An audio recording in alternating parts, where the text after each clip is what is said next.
From high atop 1926 Hollywood Boulevard, you're listening to SoFloRadio.com. If you don't go on and have an attitude, it's not working. Attitude radio is working. Wait a minute. Have you heard the George Rodriguez Show? Then you don't know Balaam from your ass. George Rodriguez. Oh, he's a nondescript little cutie. That's a good-looking guy. What word did you say?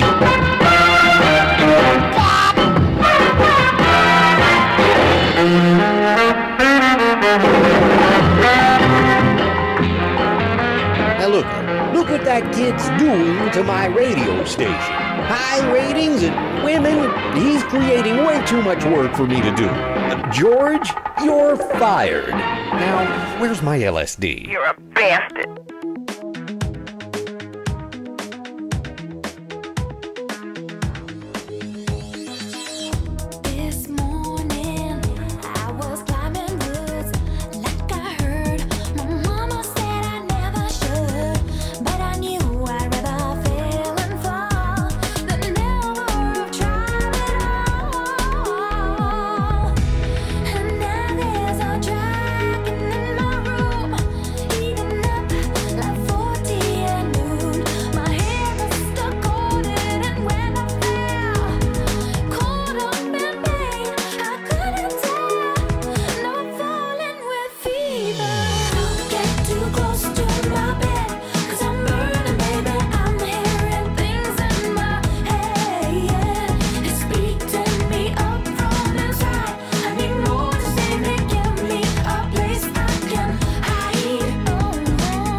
This is Green Children is our featured musical group for the day. Kent Wallace, welcome to the George Rodriguez Show, everyone.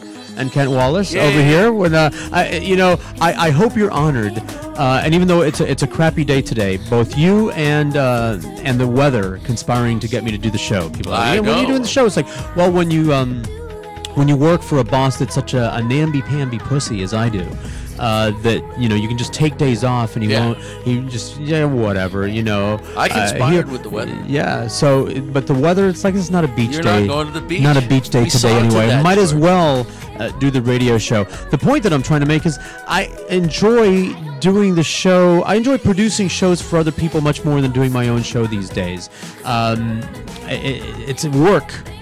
Hosting the show yourself is work. So I like to have you on because past a certain point you host the show and I can just kick back and check my email messages or something like that. Thank you, young Carlos over here, working the controls, doing the nice slow fade. How do you like that slow fade? It's supposed to be cool. It's supposed to be undiscernibly slow. The fade. The Green Children, the musical featured musician du jour, because this is and I'm giving up on trying to say this is new to me. Because I thought I was on the cutting edge with Die Antwoord about a month ago, and come to find out they've been around for years, and they were already on Letterman 2 years ago and everything. And I feel so old and detached. Like it must be like what kind of Kent feels like. I've been feeling like that for 25 years. All the time going down the road. But the Green Children, Pandora, I want to thank Pandora for introducing me to the schmaltzy Green Children. Very commercial, very contrived product. It's like if the elves, from the Lord of the Rings had a musical pop group that was getting a lot of corporate funding and everything, right. It would look and sound like these cats here. Gotcha. But it's very pretty. It's very schmaltzy. My daughter likes to play it in the car. It's an argument. It's an argument solver in my car with my 13-year-old when she wants to play something that I'm not particularly in the mood in, and I request something that she's not particularly in the mood in. We compromise with the Green Children. It's nice and schmaltzy. It kind of makes you want to wet your pants. So I'll be playing a couple more Green Children samples. Penicillin for that, George. For the rest of the show. No, I'm not talking about like the drip. Oh. I'm talking about the like that feeling that you get when you slide into a warm bath. Oh, you ever get that with the goosebumps? Oh yeah. So how you been, Kent Wallace? I hear people coming into the studio already. It's like normally with vinyl. Carrying vinyl. Unbelievable. Hello, sir. Are you lost? Are you looking for a radio show? Are you a stalker? Are you a terrorist? Should we have locked the door? Carlos, call security. All of the above. Tidings from Larry Joe Miller and North Oh, well, then, All right. excellent. here to represent my Nothing that you're saying is going on the air right now. This is very annoying. Get up on the microphone here or leave. Grab that microphone. down, Grab that sit microphone, sir. Who are you, mysterious stranger? Talking to the magic wand. I am Dennis Kennedy. Hi, Dennis. How are you? Welcome to the Nancy, George you're Rodriguez Nancy Show. Kennedy? Nancy Oh, Kennedy's so you're husband. pulling double duty today. You're representing both Nancy and Larry Joe Miller today. Well, yes, I just got off the phone with Larry and Nancy, and All I right. met you at the birthday party. That's right. That's right. And anyway, Larry and my brother used to play together, so I had a classic Spanish dog record that are not in print anymore. That so looks that's incredible. a gift for you. Oh my goodness gracious! This is wow. The show's not even 10 minutes in, and See, I'm getting what do treasure. I do for you? This guy owes me. I do owe you. I'm going to start compiling a list You need so that I can just give you one big fat payback. You know, So Nancy is, just so you know, George, Please. that Nancy This is is unopened. a wonderful artist who is part of our exhibit, the Dieci Artisti Show, on the 8th. And Larry Joe, of course, is part of it. Larry Joe and I will be performing with the band QOQ our two songs there, Hang on Hollywood and 30644, with a band. We're going to, for the first time ever, get to play with an entire band, a drummer, bass, and guitars, and Larry Joe and I. That's sick. That's insane. Is that cool? At the Coffee Beanery? At the Coffee Bean Bar. Harrison Coffee Bean Bar. I know. I was told I have to be there as well to show Nancy's. Right. She's going to her have. Is she going to multi- have one? Oh, or it's two? No, she's going to have two, She'll but have two. she didn't want me to bring know. the other Oh, one. That's a she's keeping it surprise. secret. From a All right, distance, Nancy. it's- Shout out to Nancy. from a distance, it I looked love like that. it looked like a picture of a penis, and then because he was waving it around, and now I realize that it's an elephant. It's Now- a multimedia And elephant. Nancy works in traditional paints, right? I suppose it's acrylic or oils and Photoshop. Or She something, was a portrait. Her original website was portraitdrawing.com, and now she's NancyKennedyArt.com, and she's this has been a lifelong love of hers, and she has just been evolving. But her techniques, so do utilize, right, both the computer, like photoshopping and painting and everything, right? Well, the thing is that, she never really got into the Photoshop, and then she got into it, and she took some more classes. She's a fantastic, I think that she's a fantastic portrait artist myself. And not just because she's my wife, but she's moving into so many other things and more into abstract instead of realism. Nice. And just so many things. She's just so talented. And unfortunately, she got this little bit of cancer that we're dealing with. Yeah. She just started chemo. So I'm going to try to be we send our everything. love to Nancy. Love to you, Nancy.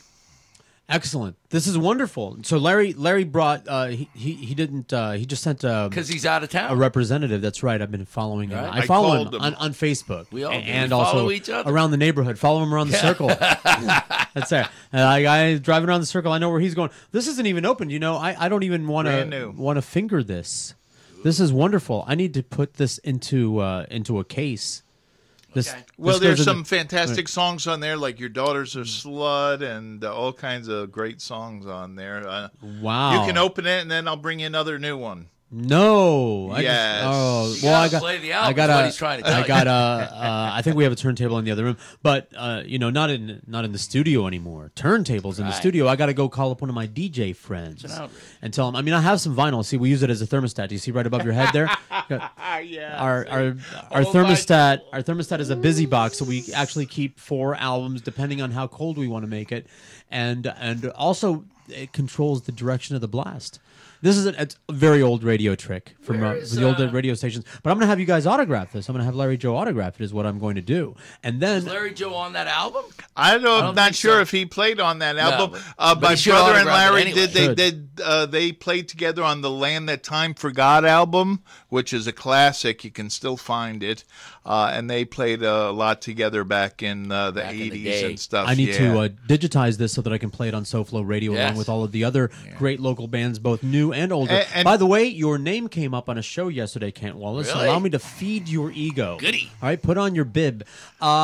Rick's show on the radio yesterday, Jeff Lee from Resurrection Drums was his guest, and they were talking about the local Hollywood scene in general and the music scene in particular. Right. But then Jeff tangented off into the art scene and started mentioning Daniel Pontet, which led into you. And I mentioned that that you were a frequent home invader of SoFloRadio.com. And tomorrow, meaning today, you were going to be bringing in the throng of artists and take over the show again. So we gave you a nice big plug for your appearance on this show yesterday. And cool.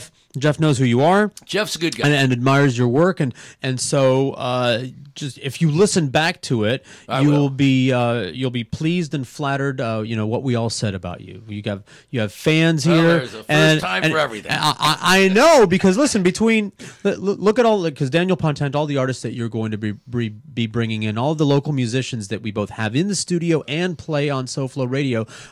Please name any other broadcasting entity that is even bothering to give a shit about everything that's going on in this town. That's why we're all supporting SoFlo Radio. Absolutely, and we need to appreciate each other. The events that you put on were great. The PRL event was great, and I met with Sandra was there. I met Sandra. Right, that was her exhibit. Her exhibit there. But I met and I'll remember her name, the glass blowing lady. She gave me her card. She's going to be on the show today. Brenna, I believe Brenna's coming in, because I was going to say. Can you please tell me or tease? She'll be part of our exhibit as well. Who's going to be on the show today? Well, we don't know. We know Brenna, or I think Brenna. Okay. I believe Rich Duncan and Mary Duncan will be back on. The Duncans, we call the them. Duncans. Mm-hmm. Cindy, of course. Daniel Pontet, Lorena Basualo, and Justin Del Sesto. And Justin, they own ItalianTourism.us, one of our sponsors. We've got Kahoot sponsoring. We got Runas. I think this is like the coolest thing. Runas has hosted our two biggest events. So I said, guys, we got to keep it moving around. We don't want to just make it a singular, space proposal. And they said, well, you know what, Kent? Not only are we not upset with that, we want to sponsor it, and they put money up. They're sponsoring. It's like the Miracle on 34th Street, where what a bunch go of to Macy's. Menches. Did you tell them, hey, you're in South Florida? If you do this too often, people will think you're weird. I know. But is that a beautiful thing? That is a beautiful thing. And because that's what the subject matter of the show yesterday. You should listen to it. You'd be interested.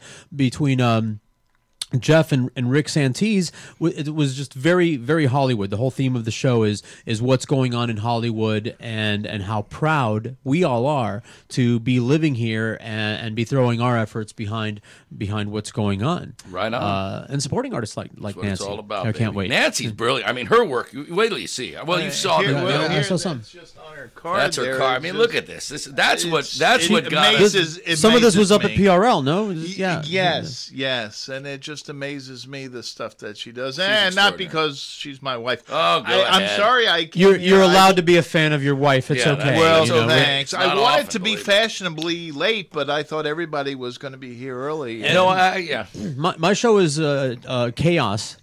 On purpose. It's very deliberately chaotic and unstructured. You never know what's going to happen. Well, that's why I didn't know if you were a terrorist or a stalker or something. We don't lock the door. Although the vinyl was a giveaway, a little bit of a giveaway. When I saw the vinyl, I figured no, he's because in the he could have been place. hiding his gun behind him. See? That's true. This is how I think. See, I was going to wear my Bob Marley shirt, but I was told to dress more appropriately. Oh, is that what wear my Bob Marley shirt? I have that's funny. Drawer full of profane Nancy, shirts he's allowed to wear Bob Marley just for the show. Did you know Kent was going to be here? Yes, I knew Kent was going to be here. You should know that Kent always dresses like a homeless person. But typically, I'm wearing long pants today, though. But I see him on the corner all the time. I thought that was his part-time job. Thank you. Let me rephrase that, because I patterned my life after Kent in so many ways. Kent dresses like a Hobie bum. He dresses like he doesn't have to be anywhere. All right, he's just here. That's pretty true, though. Dresses like he doesn't have to impress anybody. Nobody doesn't have to live up to anybody's dress code. His boss isn't gonna bitch at him because he's wearing that shirt. He looks like he's either on his way to or from the beach. Like he doesn't give a rat's ass. And that's the look that I'm trying to nurture here for myself over here. Well, That plus clean fingernails though. Oh, Kent clean Walls look- fingernails are important. No, I keep my fingernails. Are cool. No, I'm busting balls. I love Kent Wallace. Kent, so what are you doing besides promoting all of these art things? What are you doing? And the heavy drinking. Well, I lots of heavy drinking. I know. Well, I'm all for that. I'll tell you. I wanna- I can tell you something that is very exciting. The other night, I was at this meeting, something community meeting over at by G's place. It wasn't in the bar; it was in that little center next door. Right on. And I met Chevron Jones, who is the House of Representatives. He represents Hollywood or Broward or whatever. Okay. And great guy, very well spoken. So I emailed him the next, and I was allowed to speak that night as well about our upcoming art event and my feelings on the art community and how people need to support it. The next day I emailed him. He emailed me back. He said, Kent, we are getting together. You and I are going to sit down and talk. We are going to start programs. We're going to interact the artists with the schools because they slashed art budgets for all these kids and all these schools and elementary and high school. Mm-hmm. He says, let's get the artists involved with the schools and make this thing happen. So that is like one of the most exciting things that I'm onto right now. And I'll be meeting with Chev, and he said, call me Chev. I kept calling him Representative Jones. Sure, because you're a gentleman. Because I'm a gentleman, but he said, call me Chev and let's meet. And next week we'll be meeting and beginning to lay out a plan for local artists to integrate their skills. And believe me, I've got Nancy on the short list when she's feeling better, and she will be soon enough, to start getting some art into the schools again here in Hollywood. Now that's Chev, C-H-E-V.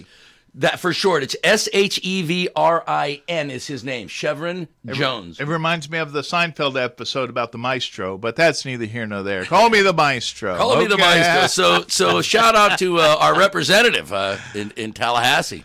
Excellent. That is great news. Isn't that exciting? You're talking right now. You don't have a place or a date or anything. No, we know we're meeting next week. Okay, but that's set. But no, it's just started. Art for kids, basically. Art for kids, and and George, I'm going to figure out how to get the station. I mean, this is ground floor right now. We're just idea banging right now, but I'm thrilled, and the idea that a politician, just jumped so quickly into it. Well, actually challenged me. He said, Kent, I love what you're doing. He looked at the invitation, says, this is really wild.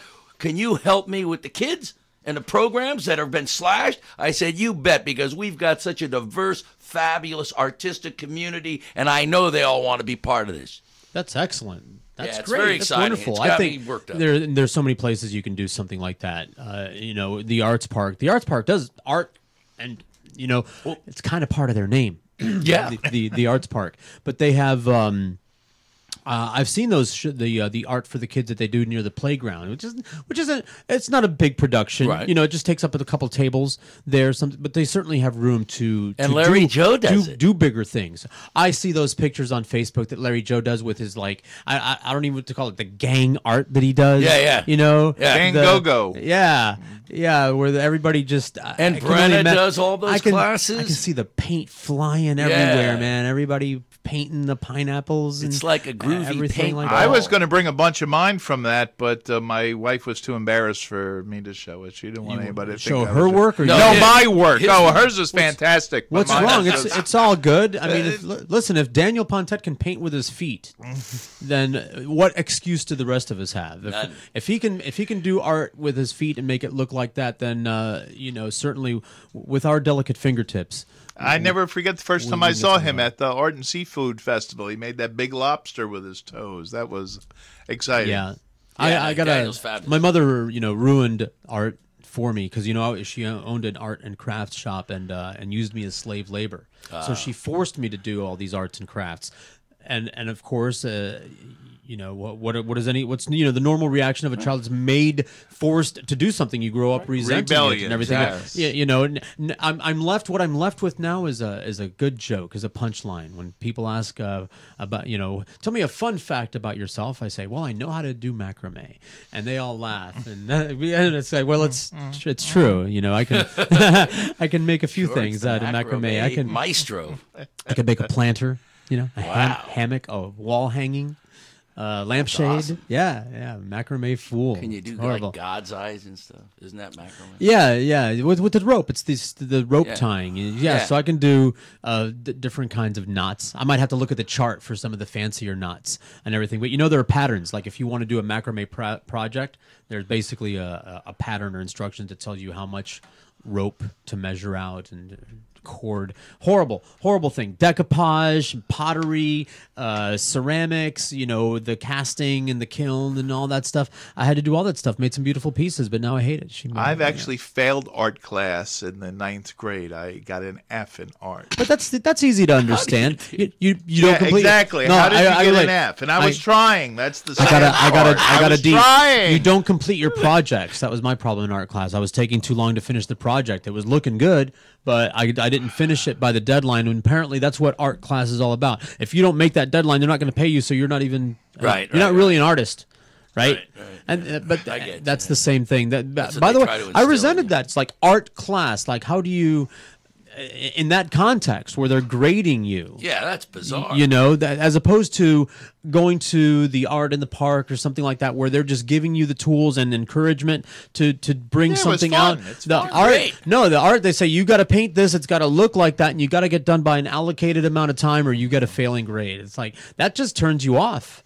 I don't like that, George. No, but that's what they do. That's how they do it in school, man. Well, I'm going to talk to That's how they Chev and did we'll it. see if we can pass a law to put an end to that. Let's just I like Pass a law. Okay. We'll pass a law, put an end to that great. I like what you're doing. Get the kids off the street, and or if they are going to be on the street, at least their graffiti will look really awesome. Yeah. Especially around Hollywood, where I really like every. By the way, the graffiti, the wall art in Hollywood, Right. is not only do we love it, but other people in other communities are using it as jokes. You know why they paint? You know, this is a joke about Hollywood outside of Hollywood. All right, They're let's hear telling it. this in Cooper City. You know why you people paint your alleyways in Hollywood? So you have an excuse to go smoke a joint. You say, I'm going to go look at the art on the alley. That's good. And Who you needs an And you excuse? go out back. Well, No, but that's kinda That's cool. what they're saying about That's it. a You just funny want little you just joke. want an excuse to go out back and smoke a joint. That's code for let's go smoke a joint. I'm going to go look at some art. Hey, let's go for a little art want to walk, see a shall mural. we? Used to be a safety meeting in Hollywood. It's called an art walk. That's Yeah. That's good. I like Sure. Want to go? Hey, baby, want to go look at some art? Yeah. it. Wink, wink. Wink, wink. It's right out here in the alley. Just step out back. And in Step Dania outside. too, we have they cover all the. Dania's copying us. utility, yeah. Dania is Hollywood's hat. I like They're them kind too, of- though. I like them both. I like this whole little thing. I used to spend a lot of when I first came back to South Florida. I spent a lot of time in Dania. At just south of the Dania Beach Bar and Grill, there's this giant, monstrous condo thing. Yeah, that's where I live. Thank you. Do you live there? Yeah. Really? Yeah. I used to hang out there before it was a giant, monstrous condo thing. I'm going to give you my card. You can mail the invitations to the address on the card for Okay, when you're and having Joe Harris lives pool right parties you and know barbecues. Joe I would Harris. love to live in that giant monstrosity. But there was a 2-story house, a duplex on that site. Nothing else. Just the grass, the natural grass and everything.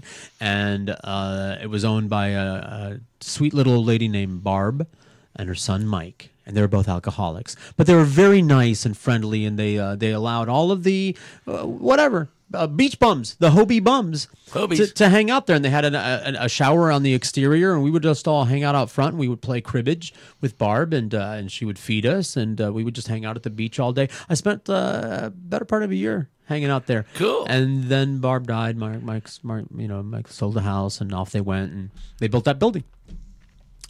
But a beautiful view. You know, I ride my bike past it all the time. Have you seen me?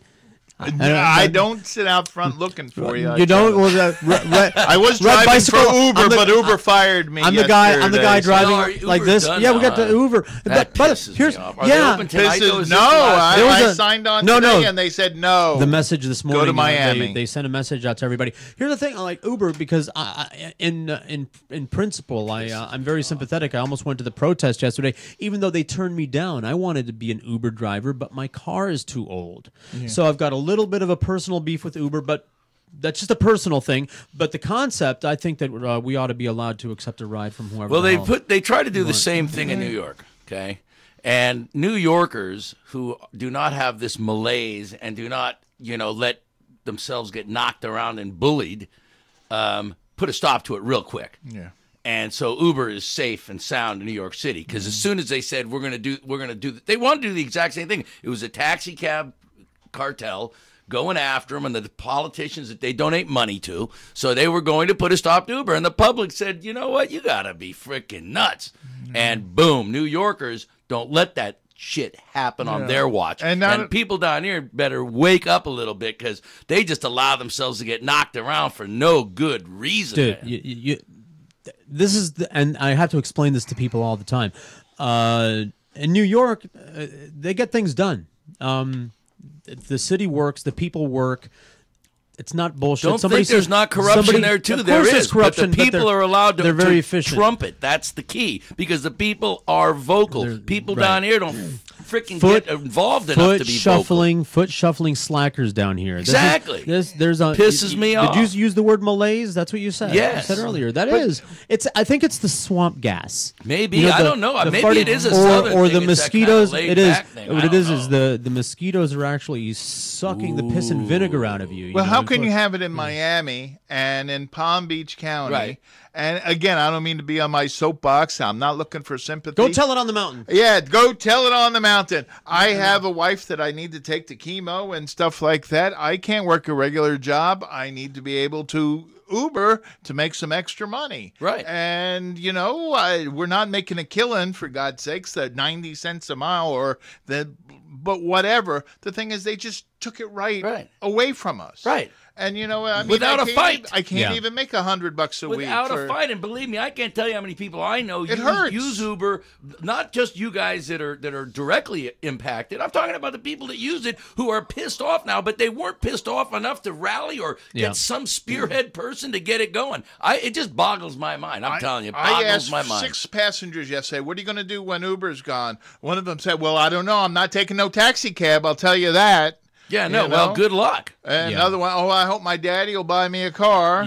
I'm pro labor, I'm pro union, but I'm also pro free trade. I'm an entrepreneur. Yeah. Let the market decide. And by the way, we've all taken cab rides. We've all taken cab rides in cities. We're old guys here. We've cities around America, possibly even the world. Some of you world travelers over here. Everybody's got cab stories. How many of them are positive cab stories? No, it's always, "I was afraid for my life. Oh my God, the guy was so rude. What did it smell like?" A cab ride is either non-eventful, right? Or you get a story, and it's never a good story. I have one outstanding story, but it's too long to tell. All right, but it was in Ireland, and it was a hit and run yesterday from a cab driver. Was it an Irish cab driver? It was an Irish cab driver. Well, then there you go. How often do you get an Irish cab driver? I thought he was trying to hustle me. I said, "Hey, man, listen, just take me back because he was trying to find my daughter and I a place to stay." And I said, "The meter's running. Take me." He says, "No." He says, "No, man, the meter's not running. We're not finishing here until I get a place for you and your daughter to stay." Yeah. And I'll be goddamn, we didn't drive around for an hour until he found lodging for my daughter. Now, that was Irish love. That was Irish love all the way. And we wound up staying in a woman's home whose granddaughter was out of town. So she said, "I got a room that they can stay in there for the time being." Edingo Brow. I think we should have a beer. God bless. Yeah, you're a Kennedy. You're a Mick. I can tell that right now. I love the Irish. I'm sympathetic Irish. Love the Irish. The ex and everyone that I've had a special place in my heart for. Irish or Jews? Speaking of Irish and Jews, let's have a moment of silence for Neil Rogers. Okay, I'm sorry, I don't mean to. We don't have to. Did you see his picture right behind you? No, I didn't see the picture of us together. That was in the later days. That was the last public appearance that he made, and that was the last picture of us together, right there. Cool. That was at whatchamacallit? Why can't I think of it? Gulfstream. And there's statues. There's my divorced china hutch is in the other room, and the statues, the fan-made statues. Speaking of art, of both of us, matching statues, a statue of Neil and a statue of me, and it's in the cabinet there next door. We have all the fart sounds. Over here, the collection, everything is here. Everything that was ever had. Most of this, as a matter of fact, I was giving young Carlos a tour of all of the drops Mickey and Mouse everything and like that. Eisner and Condoleezza and the bridge tender. Goodness. We got all the book. Here we go. Farts. There's for you. Just for you. Days gone by. I was trying to explain the concept of drops, and we're playing all these drops that are just so not funny anymore. And I'm telling them, the audience used to go wild. We would just play that, and the audience would go wild. And I know it's like, remember they went to Whammy, and people didn't understand it when they first tuned into Whammy. That was crazy. Horribly put together show, man. Horribly. There was an talk about an educational experience because they were editing it on the fly because they wanted to get it in the can ASAP. Because my first experience with being a part of a television production, and the first thing that I learned is that they are. Everyone here is getting paid by the second, so the producers want everything over with as quickly as possible. Sure. It's like strictly time, like tick, tick, tick, tick, tick, tick.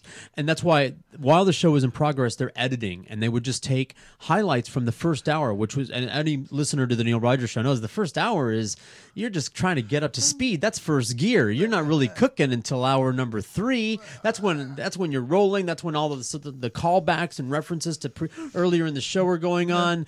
The show picks up steam. So everything that they showed on the TV was just the lamest part of the show, and it was horrible. And they would always there were only 2 people on the show talking, me and Neil. And every time that I would say something, they would cut to me like 3 seconds after I would say it. So you would hear Neil would be talking, and then I would say something, and then they would cut to me sitting there. and then Neil would be saying something while I'm sitting there going. And then you would hear Neil's voice, and then they would cut back to Neil, and they were never on the person that was talking because they were doing that live switching thing and everything. Horrible. However, the good news is I want to thank the Whammy people. The very first time that I filled in for Neil, Labor Day 1999. Wow. Was during the Whammy days. So it's all filmed and made into a half-hour TV show. So you get to see me all white-knuckled. It's still on YouTube. It's out there. Yeah. But anyway, there it is. George fills in for Neil, the scariest moment of my life. I didn't pass out. I didn't shit myself. Very, very close. I was crowning the whole show, man. I was like, I should have stuffed some cotton up there. I was freaking out. But I almost vomited in terror, passed out, swallowed my tongue, epileptic seizure. Damn. Well, so very nervous, and the audience was very kind. The audience, because Neil's audience is very harsh, and they always shredded for years. Harsh but loving. Anyone who ever, they loved him. See, but anyone who ever filled in for him, they destroyed them with the crank calls and the bitching afterwards and everything. And I knew, I braced myself for it. I knew that they were going to do that with me. And really it was like 80% positive. And I understand all of you Neelies out there that y'all were just being nice. Because I listened back to that show and watched it again years later. Once I got the talk show, once I got into a talk show groove, I went back and listened to that thing. It was pretty horrible. Really, really horrible. But they were being they were being nice. These bastards, these cruel, vicious, these rabid badgers that delight in the grief and pain of other people. They were calling up and saying nice, positive things about me. Go figure, In South Florida, just you never know when you're going to turn a corner and find someone holding a flower. Love is in Ken the Wallace. air. Which later on, that fits with the musical theme for the show today, the Green Children. Lots of schmaltzy music with sparkly sounds, which someone told me, and correct me if I'm wrong, musicians over here, that's called glissando. When you hear like little wind chimes or something like that, or little sparkly synthesizers. Isn't that a nice sounding word? It is. It's like glissando. Yes, that's very nice. Glissando. So what are they going to do about the Uber? Nothing. Get away from the car, mother. Motherfucker, you can say that. Oh, I didn't know. Big black guy named Ben. Yeah, big black guy named Ben. What's your favorite bit of all time, Mr. Kennedy? Oh, I don't know. Either the several of the Mickey Mouse with Michael Eisner. I loved Condoleezza. Wow. You would, of course. You look like a racist. I just didn't care for Mr. Bush, but who did? Well, no, of course not. His mom and his drug dealer. Yeah, and now this other one. How about Mr. Robert Trump? President and CEO of the Walt Disney Company. Hello? Trying to reach the phone. Hold on. Diane, is this you? Diane, is that you? Diane? Is this Diane Sawyer? No, it's not Diane Sawyer. Why would Diane Sawyer be calling on this number? These are the ones? These are the ones you're talking about? Hello? Eisner? Yeah. Yes? Mouse. Oh, Mr. think Mouse, this is the good first morning. one. How are you, sir? I'm not good, Eisner. I got the whole. You're not feeling well, sir? I'm watching the television, the ABC 50-year reunion special. Oh, what an amazing special. What a night to remember. Yeah, a night to remember for you. How many times were you on camera? I don't know. I counted 75. Anyway, there you go. I mean, we could play the whole thing.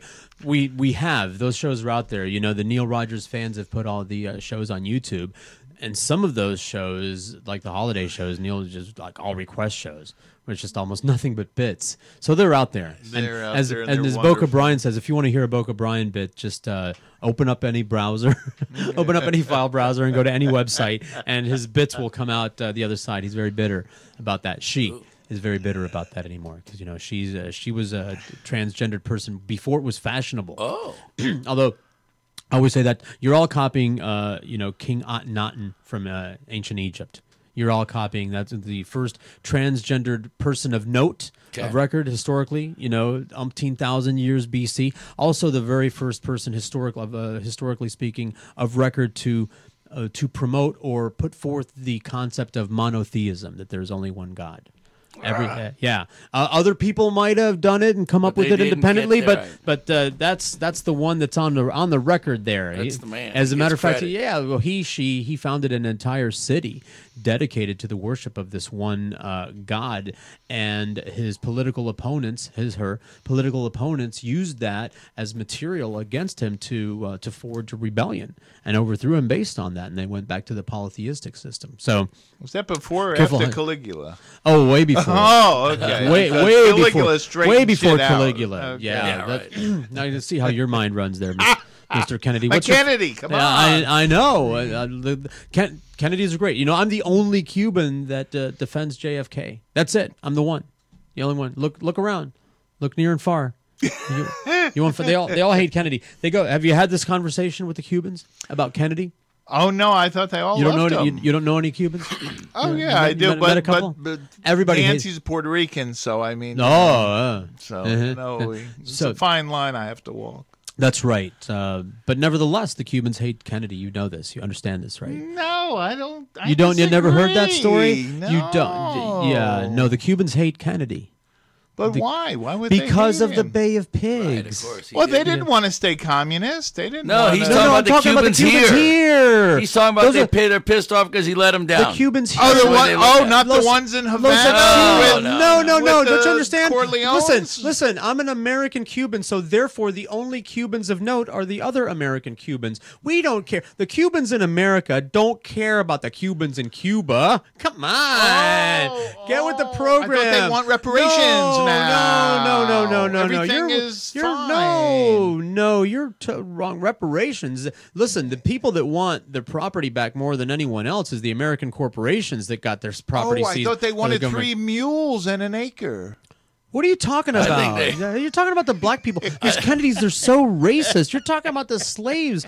We're talking about mixing genres over drive here. across a bridge Ted with this Kennedy guy. didn't kill that woman. Okay? That's right. I I knew the bridge was coming up.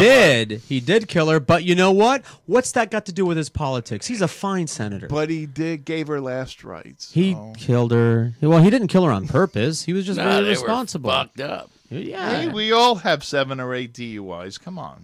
Not me. Well, you're not a Kennedy. No, I'm a Rodriguez. We're a little bit more careful. They're going to jail for stealing cars, not driving them drunk. There you go. You can call my drum set. Back to Uber again. Hand me my drum set over here. I gotta do a rim shot for the racist jokes that are flying around here. They're flowing. A Mick, a Spick, and a Scott.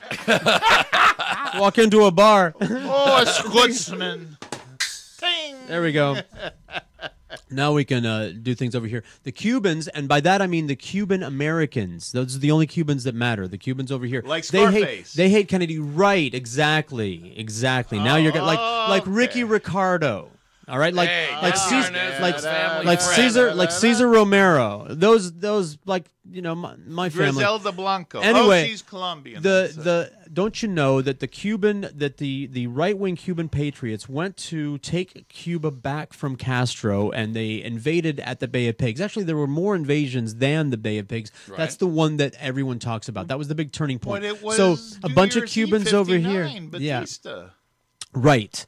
That was about Batista was over, but these were the expatriates that tried to take Cuba back, and the CIA promised them air support. Right. So the CIA was basically writing checks that Kennedy didn't even know about and had no intention of cashing because he didn't want to start World War III over Cuba. With all due respect, so the Cuban patriots invaded Cuba. The American air support was not there. The Cuban planes just mowed them all down in the water before they got to the beach, and the few boats that did get to the beach, those soldiers were shot and or round up. And the Cuban American exile community blamed Kennedy then, continues to blame Kennedy now, and they're in Domino Park shaking their fist at Kennedy right now as we speak. Can I offer just a different take? I believe that Mr. Eisenhower, who was the president at the time, was so weak. They knew what Castro was doing. Okay, they knew what Batista was doing, and I don't know what was because I was born when Eisenhower was president. But I think Eisenhower should have saw that Cuba was such a strategic stronghold in the Caribbean there, and he should have done everything in his power to take over Cuba at that time. Like they did Puerto Rico. Well, yes, and it did not happen. And after the Spanish-American War, that was a strong campaign, even on the part of a lot of Cubans. But what won, the faction that won, was the "we want to be independent" faction from Cuba. Yeah, which, Lucky Luciano loved that. Yeah. Hey, listen, Yeah, talk and about Meyer and Lucky, they're good guys. hey, that's right. Believe me, they got more And obviously, mobility in their pinkies than half and the freaking it didn't stick. politicians that They have ever had come democracy before or for about after. 5 minutes, and it didn't stick, and it was just one dictator after another until it became Batista. Batista kept. He was the dictator buster until he got tired of that. Every time that a president would lose an election and not step down, Batista would enforce the will of the people until eventually he just got tired of repeating the cycle and just stayed in power. Hey, he was living large. He didn't want no BS. Sure, He's no, just no, a freaking punk. and See, that's where it was. this typically happens. These dictators, they get so corrupted and so powerful, Yep. they don't even begin to consider that they could maybe have some support of their public by just using a little humility, a little, don't Yep. be such a slobby pig. But these guys, But I don't know what it is. They get what ultimate power because one corrupts. begets the other. It's just like the showbiz thing. You don't go into show business unless you have a big ego and want people paying attention to you. absolutely. Look at Likewise, Tom Cruise. you don't go into politics. You don't pursue being a dictator if you have love in your heart. I'm going to be No, the but what I'm dictator of getting the at it, people but so that I that's can. the difference between a politician and a dictator. See, politicians, they may not have it in their heart, but they're smart enough to know how to play a game. A dictator is not a politician. A dictator is a complete megalomaniac, and that is what happened throughout South America, because apparently they were used to being not to have rights and not being treated like human beings and being treated like shit. I don't want to play Monopoly for 20 years, though. I mean, you get bored after a little while. Is just the way I feel about it. I mean, that's what they're doing. Yeah. They're playing I Monopoly don't for know. I 20 think years. the mob Strip- should have taken strip them all Monopoly. over, should have killed every one of them and just made it a freaking official state called the Little Sicily, and it would have been Well, wonderful. that's what it was under Batista. It was Well, but except Batista was there. They should have got rid of him. The mob would have kept people much happier than that freaking greaseball. That's probably where they were going. They were probably just going to play Batista out. And They then as soon were. but then here comes Castro. Here comes this goofball. The guy kind of failed baseball player. And did he find the fountain of youth? What's the deal? Vitamins, clean living. I don't know, because he's still walking around and all those CIA attempts with the LSD foot powder and everything like that, and he outlived all of it. But remember what Meyer Lansky said, Michael, we've finally got something we've always wanted. Real cooperation with the government. Remember that? Said, Yeah, It was a great. And Mo Green died last week. The so- hotels Yeah, Mo here, Green died last week. Yeah. bigger and swankier Boo-hoo. than any of the rub joints we got in Vegas. I'm gonna go lay down. If a suitcase is here, I'll know I have a partner. He remembers it word for word. That's awesome. Oh, I love The Godfather.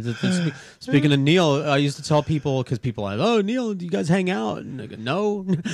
We hang out 5 hours a day and talk about everything, pretty much, during the course of the day. We have different lifestyles. I said, we're probably as different as two people can be. We agree about three things, politics, more or less, politics and religion, more or less. The Godfather is the best movie ever, and what a radio show should sound like. Those are the things we agreed about. Otherwise, everything. We like different food. I mean, I was a stay-at-home family man. He was gay. Not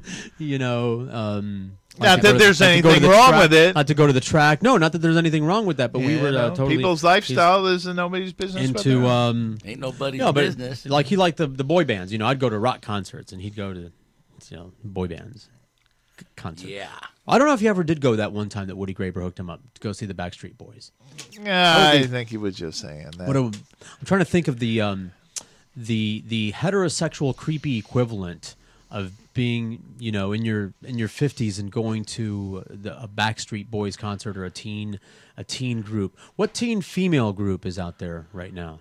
You look like a guy that's in touch with everything. I like the Beatles. Yeah. I'm a Beatles guy. Yeah. That's like that's very in touch there. Yeah, setting the world on fire. You got a buzz there. The Ladybugs when the Petticoat Junction girls started the Ladybugs. Yes. No, I don't remember that. But I saw Ringo on Conan last night. So you see, that's my life. That's it. That's all. I've seen McCartney 11 times. A lot of stuff has been happening in the music world since the Beatles broke up. I don't know if you're are aware of that. I'm not sure if it's Steely Dan. I've seen a few times. Yeah, boy, they come up with a lot of music. Did you, the 80s? Do you remember anything about the 80s? I missed. I was listening to country at the time. Kent Wallace, the Spectacles were a big. Yeah, we were rocking the Mabuhay Gardens, man. We were rocking it. We were punk rock legends. Big part of the 80s over here. There was a lot of dancing. Did you do a lot of dancing there in the 80s? Yeah, we went to the New Wave Club down on the beach there. And yeah, we used to run into each other. That was more to let your aggression out. Moshing. Yeah. Baby slam dancing. Do the pogo. Boing, I got some mosh stories. I got my bell rung at the mosh pit. I almost died. Written on the back of that card. Oh, that was my directions to here because I didn't know where the. Oh, God bless you for didn't. Hey, I'm taking an informal survey. Did you go to the hotel first? No, because I made it very clear this time. That's why I got the address. See, I made it very clear this time. I'm trying to. I had no idea. I really didn't foresee that when we chose this location for the studio. That people would be going to the hotel instead. It just never. Yeah, but that's on Harrison. That's not on. Well, but it doesn't matter. It does not matter. I thought it's more than half the time. Yeah. It's more than half the time because here's what happens. I've discovered that people hear the word Ramada when you're giving them the details, and even if they Google it, they immediately turn away from the computer as soon as they see the word Ramada. And they go to the hotel. Ramada, I know exactly where that is, and they go to the hotel and they're knocking on room 309. Whoever stays in room 309 hates life because they're getting bothered all hours of the day and night by people wanting to be on radio shows. and I never now I want a petition to have the name of the building changed over here just to suit me. Yeah. There's other things on the internet than pictures and YouTube and stuff. There's actually words and people that I've known. I've taught people how to use the internet. No one wants to read anymore. No, I don't want to read anymore. They don't want to read. Don't want to read anymore. They want someone to picture or video. Sock puppets, I find, I respond very favorably. My retention, my attention span, and my ability to comprehend and retain the knowledge, if it's presented in sock puppet form. Oh, that's good. And that's why Donald Trump is running for president. Yarn. Yeah. He is a sock puppet. He's a sack puppet. A sack of shit. Yeah. He's a politician. I don't know what everyone's not really. He's arms about. He's a clown. He is not taking. There's good politicians. No. I mean, give me a freaking break. He's a clown. He's a rich guy having a larf. He is not serious one bit about this. No, he's not. But he's having a good time. Absolutely, getting his feet wet. And I'll tell you what, he won't pull out until he's forced to. I'm loving it. We'll let Cindy sit here. I'm absolutely loving it. He just wants to stir the pot. Cindy, I know this will make your day. I do. I'm getting happier already sitting next to Cindy. Nancy's husband. We met. How are you? Yes, we call him. We're calling him Mr. Nancy. Oh, over that's here. great. Yeah, what's your first David? Did you say? Dennis. Dennis, and he doesn't know Dennis anything is about Cuban. Official. All right, Dennis.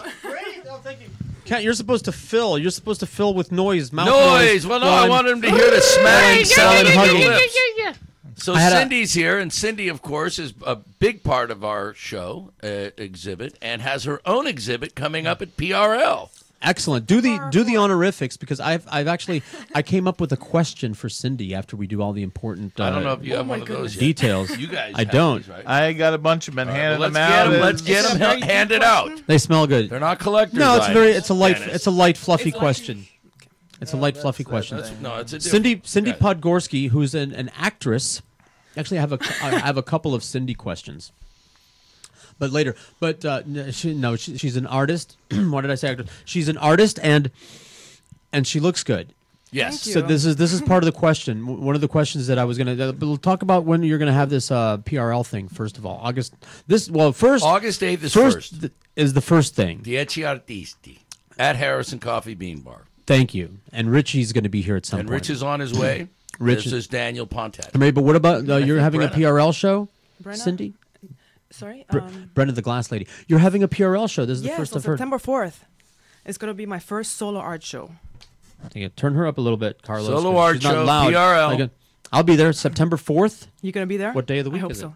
Friday. It's first Friday. The first Friday of the month. That's what PRL I will. is.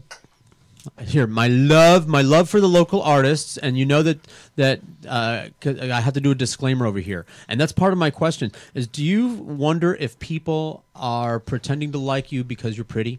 Does that happen a lot? Do you ever think that? Not really. No, I don't feel pretty. You don't feel pretty. So do you want to I tell don't her, think that. or do you just No, never? man, All right. I've said all I can say.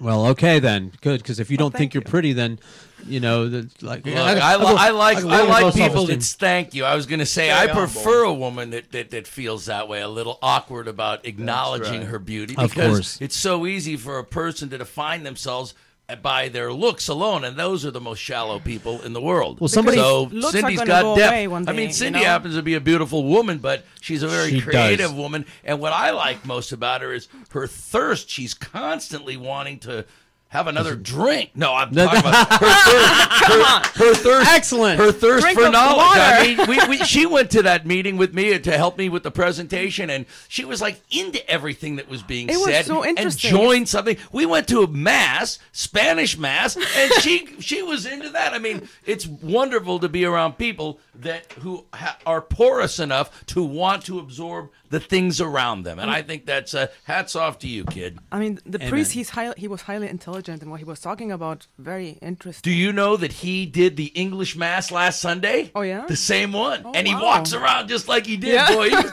kicking it, man. Yeah, you You're got saying it in English. An animated priest. Well, the reason Yeah. I asked Cindy that is because someone paid me a compliment the other day, and it was the same day that I saw you, so I already had Cindy on the mind. And somebody paid me a compliment, and I knew it wasn't because they thought I was good looking. Because I'm thinking, now that I'm old and ugly, any compliment that I get from anybody is going to definitely be genuine. Because especially I'm broke and old and ugly. So if somebody says something good to me, it must be sincere because they got absolutely nothing to gain, as opposed to a pretty girl. Pretty girls, people just lie to you all the time and So say what was the everything that you're compliment? doing is great. I don't even remember. His feet didn't stink. That was the. That's what it was. I get compliments like that all the time because they don't. My feet don't stink. I've had these shoes for years. They're really great. My skates also. They smell gonna like take your word They for smell that like one. brand new shoes. Anyway, I think it was somebody was complimenting my roller skating. Actually, which is about the only thing that I'm good at anymore. feet. It's the only thing that I do anymore. I don't even know if I'm good at anything else. How many years have you been roller skating? I started regularly. There was phases. I started regularly when I was like 14, and then as a teenager. Yeah, you're a pro. It was a lot, but then I went for 20 years. I almost didn't skate at all because I was married, and I did what my ex-wife liked to do. Which was strip. Nothing. No, she didn't like to do that. Nothing. Well, I couldn't do. When you're married, well, you've been married 100 times. When you're married, you do the things that you have in common. Like if you like water skiing and she doesn't, Right, you don't do it. that together. No, And you exactly. can, So, and if you like too many different things, you never spend any time together. So you do the things that you have in common. She only liked sitting around and cheating on me. So since I didn't. I couldn't really participate in the adultery. Right. I just the only thing that we did together was sat around and would have not been cheating then. But we just sat around. We just sat around in the back bedroom and watched TV and ordered takeout. Ordered pizza and Chinese and food. then she banged the pizza delivery boy. Is that it while you were eating? No, while I wasn't home, while I was working. That's when she would. So she was ordering pizza even when you weren't there. Wow, I'm sure. But by the weight that she put on, and these people are still alive. By the weight she put on, yeah, she's still alive. All right. By the weight she put on, I could tell she was ordering pizza when I wasn't home. We need to get. Richie Let's see. Duncan. Now we're gonna rotate around. We're gonna need more chairs. Dennis, I'm gonna want to rotate people. We're gonna scoot. We're gonna scoot Dennis just further and further down the line over here. Cindy can scoot closer. Okay. That wouldn't hurt. The bathroom, take that key, right on that shelf. Go out the door to your left. Now that go all the way to the end of the hall, make a right. Now that Richard's here, hey there, yes.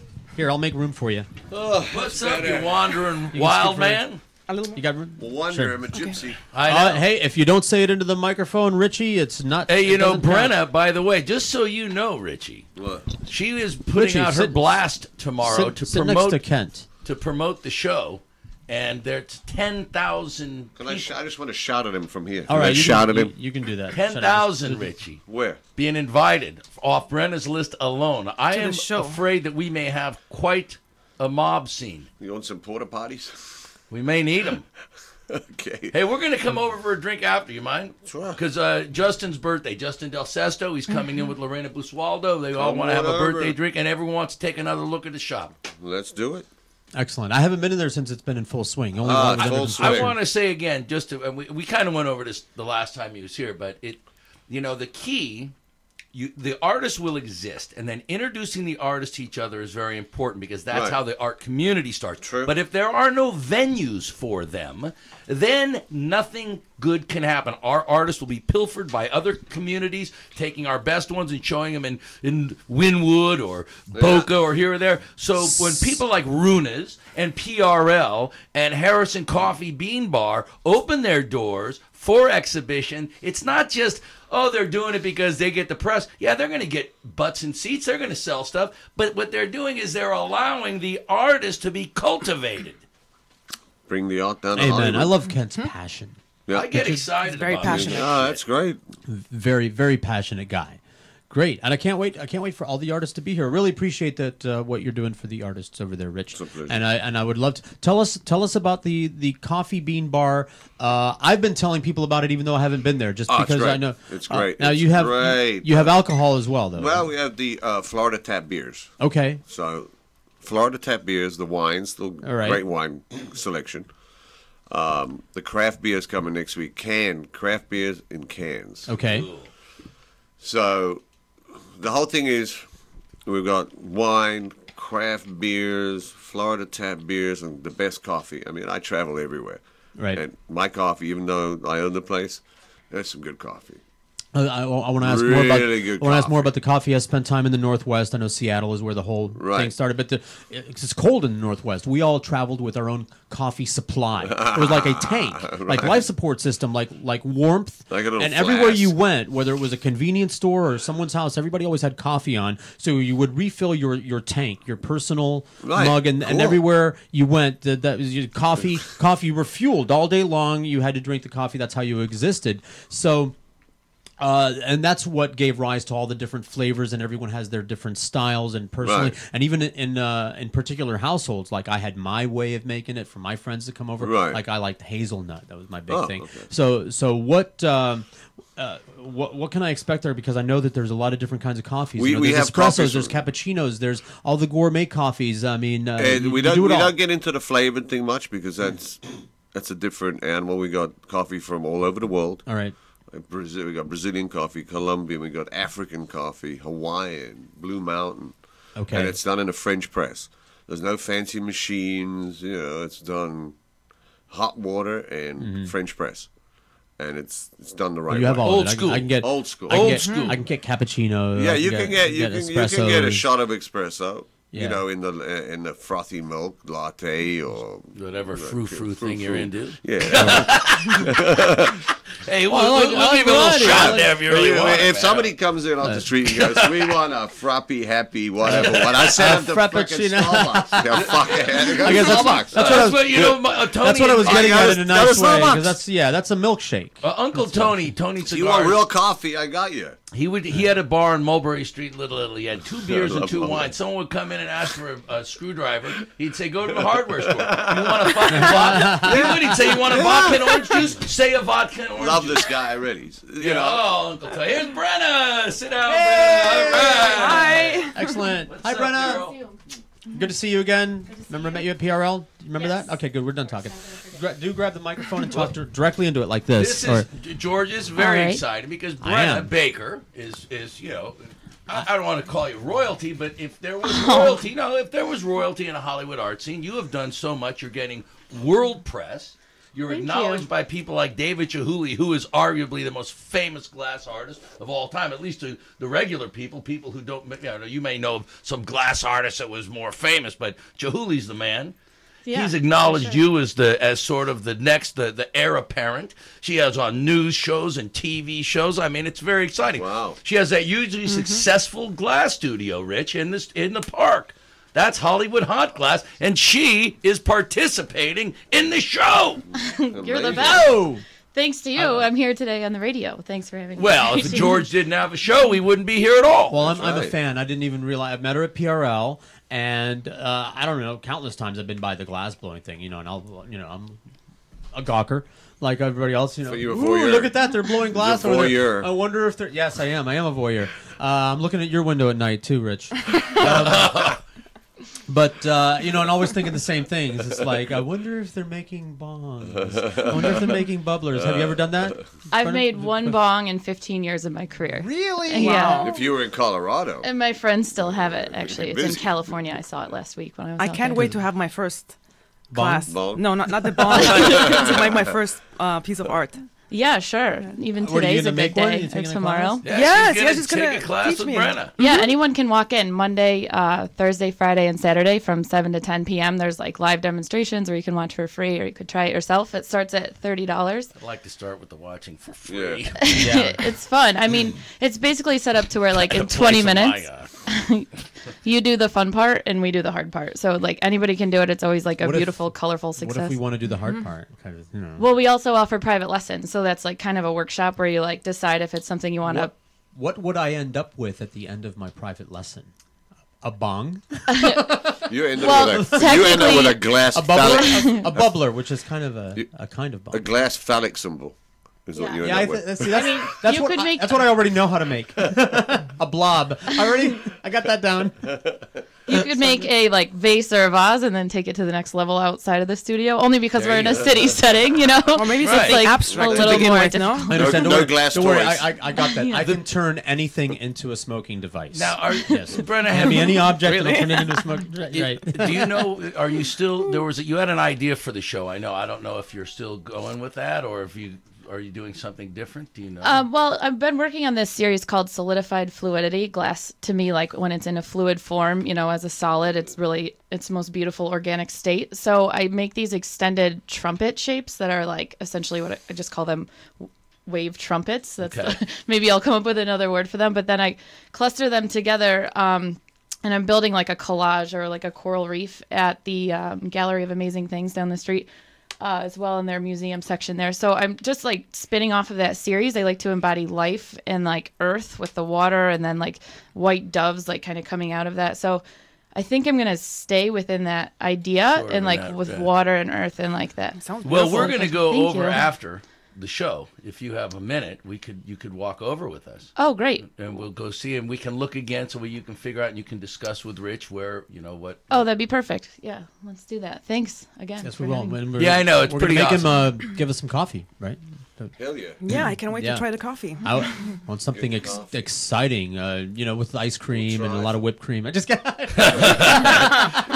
Brenna, how long? So you're going to Starbucks? Yeah, right. I'll be taking your order. I'll meet you there. Brenna, how long have you been doing the glass thing? And I want to hear the story because otherwise, besides like the rest of us, I don't know. You see people doing that, and you think the same thing I do. Like, oh, I could never do that. right? Is that David Vaccaro's here? Anyone can do it, really. It's like learning how to play an instrument. So really, the more you put into it, the more you get out of it. And do you have to have rhythm? a lot of like hand-eye coordination, and I think definitely rhythm within a team. You know, where it's a lot of heat, timing, and temperature with assistance. You can't. Well, you can do a lot alone, but about 40% of it alone. But you have much more capability with like a strong team. I've seen some videos of these people doing cooperative things, the guys, and one person spins it and another person pinches hits it with a paddle. Yeah. And everything. And you do that. You take part in these kinds of dances with people. I mean, yeah, really does become like a dance. And again, it's like cooking too. That's what it so looked it's like like. a lot of like, you know, irons in the fire, like kind of just right timing and then right. It looked like a dance and timing and don't mess up or and wear light clothes because it's hot in there. It's like a sauna. Oh yeah, that's another also reason to hot. go to the class because you know Cindy's going to be there. And yeah, she'll probably exactly. Dress appropriately for it. She's going to be wearing a fishnet. Nice. Very nice. It's really hot. It is. Awesome. She's going to be wearing lotion. You can blow glass in a dress. I blow glass in a dress. It's like, how many years have you been blowing glass? 15 years. Kind of crazy. Yeah. And where did you learn this? I started in Corning when I was 14, and so that tells you how old I am. But took a class there and then got accepted into an alternative high school. Coincidence, the name of the place and the name of the glassware? Yeah, huge. That is a coincidence? It is. Well, they used to make Corning ware, and then they sold it. But Corning Incorporated is in Corning, New York, and they give the largest glass museum to the community, you know, is Corning Inc. So the Corning Museum of Glass is the world's largest glass museum, and that's where I started. And it's a very small town, but a transient area where there's like a lot of different artists that come through, and with that it's really given me access to the community, like universal community of this small awesome, you know, like glass artists that come through. So although it's a small town, there's a lot of opportunity, and like the world's largest glass resource is the Ray Cal Library. So that was really like an awesome like foundation for my career that gave me a lot of opportunity as far as like going from there. I went to college for business, but I've always known that I wanted to do glass as a career. So I spent a year in Murano. This is the Murano's great. short story. Yeah. I've been there. How do you like that voice on Rich? You know, it's great. Your voice, it's an awesome voice. Yeah. And the accent. You could be on the show all the time. You also have a great voice. And Kent, too, is a very powerful voice. What about my voice? You're very pretty. You're very pretty, Cindy. You have a great voice. It's very You're charming. so attractive. And all the glass slaves. That's what we were just back in talking the about. day. What's the biggest piece of glass you Remember did? that? No. Oh, yeah. That's awesome. What is that? We wrote all about that. Was one of I my can't first, I one can't of share my that with first the audience. articles. Lorena Basualo and Brenna Baker featured. And if you read it, now I know you didn't because you would learn lots about her. So this is reading for after the show. I'll read this after the show, but I have to do an interview during the show. Well, do it. Thanks for that, too. You're welcome. If I knew the answers to these questions, You bought me a vodka. Probably wouldn't be Answer asking. his Oh my question. God! If I knew the answers to these questions, I wouldn't be asking them on the radio show. I know that. What's the biggest piece that you've made? The biggest piece is an installation that I recently did in a private residence in Boca. It's like 70 feet long. It's this ginormous wave, which ginormous is not acceptable in Scrabble. I don't know if you know that. I just got No, it's denied not, but with- I do speak made-up words, so proceed. So 70-foot wave, it fades. It's like these ovular plates. I built like a collage, so it's like cobalt blue at the bottom that fades into a marine medium blue, and then it breaks into this white bubbly kind of ovular plate. So I build those together, and it becomes this 70-foot wave that breaks into a flock of doves that kind of just fly through this room. So that was the first piece to the series, Solidified Fluidity, which I'm working on, you know, and spinning off from for this show on the 8th. Great. So the So you're income going to have some world-class stuff going in there, Richie. Yeah, we got a lot of So space. the income disparity in America has really worked out. You got these really rich people that can afford to hire. Yeah, I'm making a joke. And it's really an honor to have a piece that, like, my work in their home that they can enjoy every day. It's like so cool that someone can enjoy something I made, and that's saw flattering. pieces of it at the Hollywood Hot Glass because you were creating it there, right? Because I remember like right. little versions as it was growing, right? Right, and then we like put it out on the floor before we put it onto the wall, just to kind of do a prototype mock-up of it. And they're fun plates to watch because the process, you're like basically inflating honey, and then you're changing the shape drastically within 12 minutes. You know, there's like 170 ovular 3-foot long by 1 foot wide plates. And each one takes about 12 minutes, and then in the end, sexy when you keep saying it's fun. Ovulating, inflating, honey, all that stuff. Solidified fluidity. Up, man. Yeah, I was getting hot too. Rich is about to fall off his chair. Yeah, I'm just sucking it all in. The show always don't degenerates. Suck it in when you're blowing glass. In the end is the fun part, like when you just spin this bowl of like a very small like cereal bowl almost into like this huge ovular plate with just heat and centrifugal force. So it's also like a performance art, you know. Use a potter's wheel like for that? Or it's the same idea, but except perpendicular to the ground. So you're like sitting at a bench or standing when in the end when you're like spinning it open. Okay. So yeah. Well, glass Crazy. blowing is alive and well, man. It was like a rare In Hollywood. Rich, you gotta go down to the park. No, actually, she has a world-class That's a good world-class point. studio right there in the park. I gotta bring him over. Yeah, it's amazing. He's Rich, in we're my begging you to neon. talk into the microphone, Rich. Oh, okay. Or Do a little don't. side, we had a little side Yeah, show no, going that's on, you know. leave. That's a talk show. The sidebar. The sidebar's the hallway. Sidebar. I gotta bring Ralph up. He was That'd be a great. glass blower in Germany.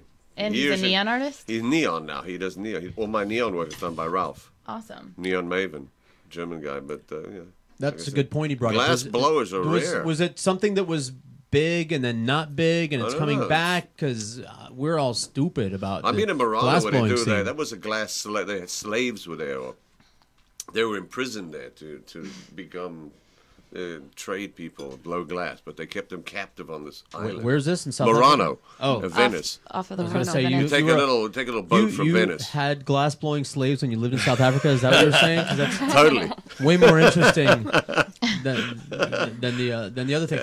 Is it something that's big now and wasn't, or what's going on with glass? What's the glass scene? I feel like the art scene in general like is just kind of in waves, so I think glass being the same, there's a lot of like Murano for a while was kind of like the old Venetian style techniques with like the really traditional classic frilly antique look, maybe was kind of becoming less popular, but now there's a lot of up and coming maestri, they're masters of glass art that are more contemporary. So also I think basically, I think it's really making a comeback, and it's like kind of peaking on another wave coming through. So there's a lot of people doing. When you say like great people things. up and coming in the maestros, where are they coming from? Like, where's the mecca? Is it still? Well, Corning is the largest glass museum in the United States, and then Seattle. And that's where they train people. Like if because I know if I wanted to learn sign language, I'd go to Gallaudet. If I want to learn glass blowing, I go to Corning.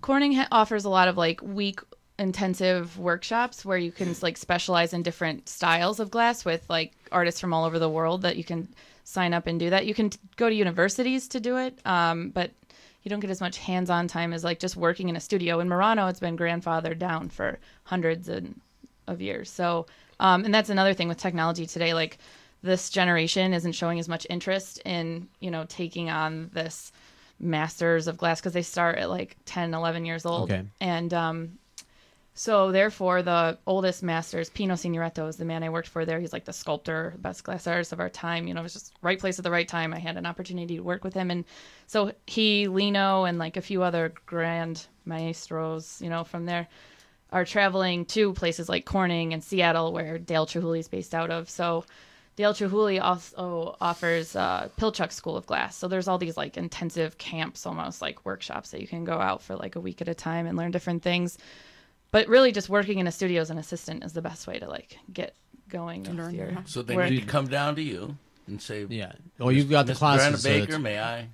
Yeah, it's work great. For you? After 2 years now, we have this like amazing team, and I get all these applications and resumes all the time. I actually just got this extremely formal resume that came in the mail. It was like, with gold bonded tape. Yeah, and I was just like, wow, I like this person. This might be the next hire, like the attention to detail, like the extreme. But it's really flattering, to be able to offer opportunity, and it's like super rewarding to be able to give it back to the community. So I love living in Hollywood. It's been Yeah, more than I could this is imagine. the Hollywood fan club. This Bravo. is where we meet. Isn't it great here? As a matter of fact, that's all we Yeah. did yesterday for an hour is talk about how great it is that Hollywood and Jeff Lee's using my material. It's the happy medium or the happy in between. That's been my slogan for Hollywood since I moved here because it's in between Miami and Fort Lauderdale and it's just right. You know, not too crowded, not too shishi like Las Olas because I was at Las Olas the other day just driving through there. It was madness. Forget parking. Forget actually stopping and getting out and enjoying anything. I'm not comfortable until I get back into the hood. Yeah, nobody else has 3-hour free parking and like the here. Free parking. That's true. And the beach is right there.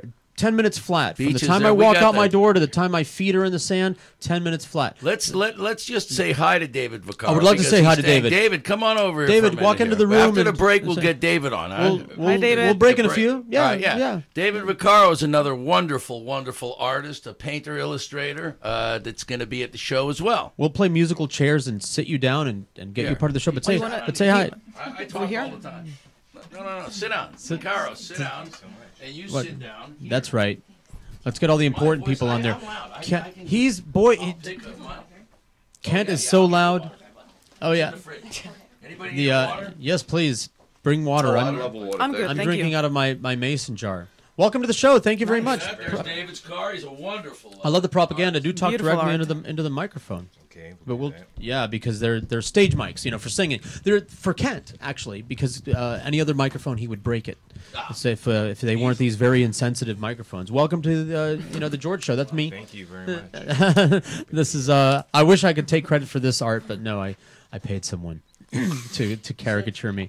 How you doing? The canvas behind it. It's huge. The oil painting, yeah. This was part of. It's funny because we were talking to what was his name? Dennis Kennedy, who was here earlier. Where'd he go? He took He off. left, but he was left. going on about the Neil show, the Neil at Night show. This was the oil painting that was the backdrop for the Neil at Night show. When the show went off the air, I rolled it up and it stayed under my couch for like 10 years. It's beautiful. And now it's my backdrop. Yeah, City Miami skyline. So Very well done. represents us.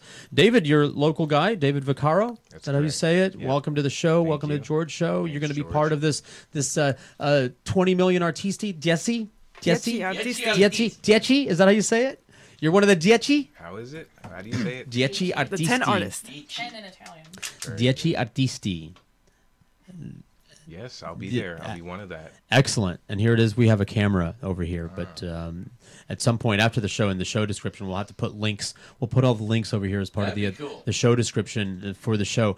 And you're a South Florida artist. How long have you been doing the art thing?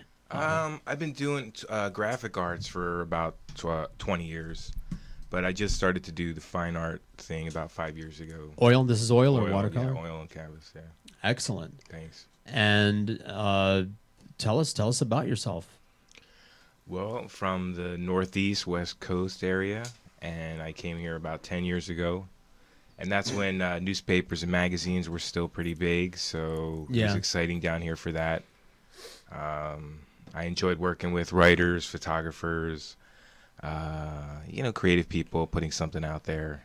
It was the traditional medium, magazines. That was interesting for me. But not so big anymore. The newspapers and magazines. Oh my gosh! I mean, well, because that's Almost extinct. everything. Well, everything's going internet. Conventional radio. That's the same thing with us. Conventional radio isn't interested in doing radio anymore, but the people are still interested in doing radio, and the audience is still interested in listening to original programming as opposed to a collection of jukeboxes. Our FM is other Pandora stations. It's the country music Pandora, pop music Pandora. That's all that's on the FM and the AM station. If it's even the Spanish language is politics. English language is politics and sports talk. That's it. Nobody's talking about what's going on down here, paying attention to artists. One of the things we talk about the local scene that David does is that he is very good, or he gets commissioned to do like Jack's Diner. I mean, you do artwork that represents businesses. That's right. And you've been able to make a little bit of a cottage industry out of that, and at the same time represent the neighborhood. That's correct. The owner of Jack's did buy one of my pieces, and he was very generous in what he offered me, and that was very inspiring to actually have someone patronize the arts and appreciate that and give it value. Do you have a permanent home gallery, or where do you? You can find me online at Vaccaro Art Gallery at coolstrokes.com. And if you, because you said you have paintings like at Jack's or something. Well, he has a painting. Well, it is at Jack's Diner, isn't it? It's Jack's Diner. But in it's Hollywood. Jack's Diner, but it's hanging at Jack's Diner as well. Yeah, right? he has it. Yeah, he's got it. Oh, because I was going to say, Jack's Diner. He does artwork of different businesses. You might need to consider this. You ought to see what this guy does. They could do one of the Harrison Coffee Bean Bar. That's right. Absolutely. Yeah. Commercialize. I could be part of Then then you could sell prints right out of the place. Selling prints is, that's where the money is in, selling prints. There you go. I think David's you guys doing need to it talk. We're going to walk over there after the show, David. Sounds good. And take a look at stuff. I'm reading your bio real quick here. Very real interesting story. Would you like to share? Any of it? we went to the West Coast when I was 10 from New Jersey. I think my father may have been fleeing organized crime. So we went over to the West Coast to dry out. And it was a really interesting environment coming from a small town in New Jersey. The West Coast is a very different vibe there. A lot of Latin American culture, of course. Sure. And just a different style. The girls are very mature at young ages. What do you mean by that? I think, there we go. This explains that 5 years Leaving Jersey. That's how it was in Montana. That's how it was in Montana too when I went there. Yeah, I have to explain that to people. I don't want to say it was easy to get laid in Montana, but the only virgins were ugly fourth graders. Well, of course, I'm talking about when I was 10. So for me, as a 10-year-old boy, the girls were very mature at being from California, Hollywood. There was a sense of style and a consciousness about beauty at a very young age compared to a small New Jersey farm area. So it was a bit of a cultural shock there, but it was a nice place to grow up in the 80s. I'll bet. What city, actually? Like Los Angeles. Los Angeles, because Manhattan Beach. Redondo, love it. Manhattan Beach. I've been party. Love it. Manhattan and Redondo, yeah. So are you saying, did you mention, the girl thing, is that reflected now? Because you do a lot of sensuous, erotic art. Sure. And so did you bring that sort of because maybe that you had an impact that sort of stuck with you? Definitely. Women are beautiful, and it's fashion and art come together in L.A. It's very common. So, yes, definitely inspired by West Coast lifestyle there. There you go. Are there like female celebrities in particular that you think just, I don't want to use the word like look better than others, but just from an artistic point of view that you think you like to paint that look, or you like the way that look? People bring up like Marilyn Monroe and Audrey Hepburn, as different archetypes, I guess is what I'm going for. Definitely. Is there a celebrity type that you think represents the kind of person that you want to draw or paint? I'm inspired by the photography of fashion. So they do shoot stars. Yes, the symmetry of beauty is interesting to me.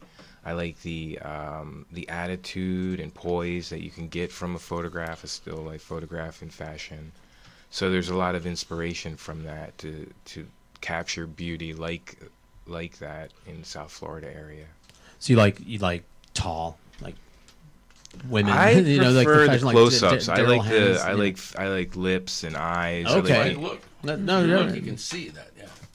I have visual aids over here, and I can see, and I can see. You like blondes, Latin or dark looks. Don't seem to have a preference. Sure. And there's one. All of the above. Serve it up. I'll take them all, big and tall. You guys are gonna be exchanging phone numbers before the show gets over. It's great. You have a home studio. You work at a home studio. That's right. Yeah. Like Cindy. Yes. Yeah, it's great to have a home studio. My radio station was a home studio. Well, not really home. It was a man cave studio. Cindy, by the way, because we haven't talked much about. We will. Yet. We're gonna, man. I brought some. Can you please hand me the little the stick? Yes. Yeah, we don't have to because I'm going to take a break at some point. Yeah, well, let's take a break, and then we can talk a little bit about just Cindy's desserts. new I want series, to adjust the thermostat, and I'll teach or show young Carlos how to get some of the artwork on here, and maybe this time you'll remember to take it with you. Yes. Okay. And I'm not too far away, so I can stop I by. know you can always I did it on come purpose right just back. to see you again. Sure. Yeah, And we'll- leave stuff around just so she come back. I saw, did she tell you that I saw her walking the streets the other day outside of I don't G's? wanna hear She was about just that. pacing. Where did you see You that? were getting something out of your trunk. You were out What's it in like front of on G's. 10 yards this You way, were out in 10 front of yards G's back, taking or- something out of your Oh, trunk. from the office. Boy, Augustine, All right. get over here. Well, that's come give me very, very chaotic time to Uncle take a break. some company. Give me some 125 SoFloRadio.com. boy. Hi, this is Catherine B. from the Eco Revolution, where green consciousness is a revolutionary shift in paradigm to heal our planet and our personal well-being in this generation. Because what connects us to nature, to how we eat, and to how we live is the earth. And with every choice we make as conscious consumers, we can create a symbiotic living here on this planet to help her and to help us at the same time. So I'm calling all foodies, all slow cooking mamas, all wannabe gardeners, guerrilla gardeners, activists. This is it, Green Comrades. Join the Eco Revolution and follow me, Catherine B., in the Eco Revolution. Shift needs to happen. Catherine B. and the Eco Revolution, Fridays 5 to 6 on SoFloRadio.com. When you're ready to actually lose weight safely and steadily while being monitored by a physician, the Weight Loss Clinic of Dr. Kim Jacobson is there for you. The family medicine practice was established by her father in 1956 and continues as a medical practice that now specializes in weight reduction. Dr. Kim Jacobson joined the practice 20 years ago as both a family medicine practitioner and weight loss specialist. The Weight Loss Clinic utilizes a combination of appetite suppression medication and vitamins to produce great results, usually 3 to 4 pounds per week for most patients. Now you can change your lifestyle while still enjoying your own food, just less of it. They offer a choice of 2, 3, or 4 week plans. So whether you just need to lose a few pounds or a lot, the Weight Loss Clinic of Dr. Kim Jacobson can help you. They're located at 5454 Northeast 4th Avenue in Miami, just 2 blocks west of 54th Street and Biscayne Boulevard. Call them at 305-751-0091. They'll be happy to answer any and all of your questions. That's 305-751-0091. Get started on a beautiful new body today with Dr. Kim Jacobson and the Weight Loss Clinic. Hi, this is Zaina Dagaya, and I'd love to share with you about my good friend Nicole of Legit Fitness in-home training and yoga. She's a certified yoga teacher, and she's an amazing and experienced trainer that can design a program to fit your specific needs and goals. She's so cool. She's super committed to making fitness and health fun and accessible for everyone. Plus, your first week is free as a new client. Here's how you set up your first session. Either call 305-335-5590 or visit www.getlegitfit.com. GETLEGITFIT. Getlegitfit.com. 305-335-5590. Do it now! Put a team of professional consultants behind your home or business computer with Key Information Solutions, providing solutions to your internet and computing needs while keeping you on the cutting edge of technology. Preventative maintenance and networking support, hardware and custom-built computers. Let Key Information Solutions be your personal tech staff for your home or office with affordable hourly, monthly, or annual rates to fit anyone's budget. Call Key Information Solutions now, 954-973-3374.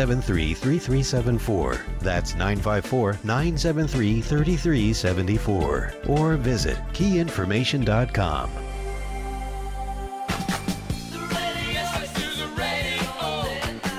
Why bother listening to those other douchebags while we've got everything you need right here? SoFloRadio.com. Radio you've missed.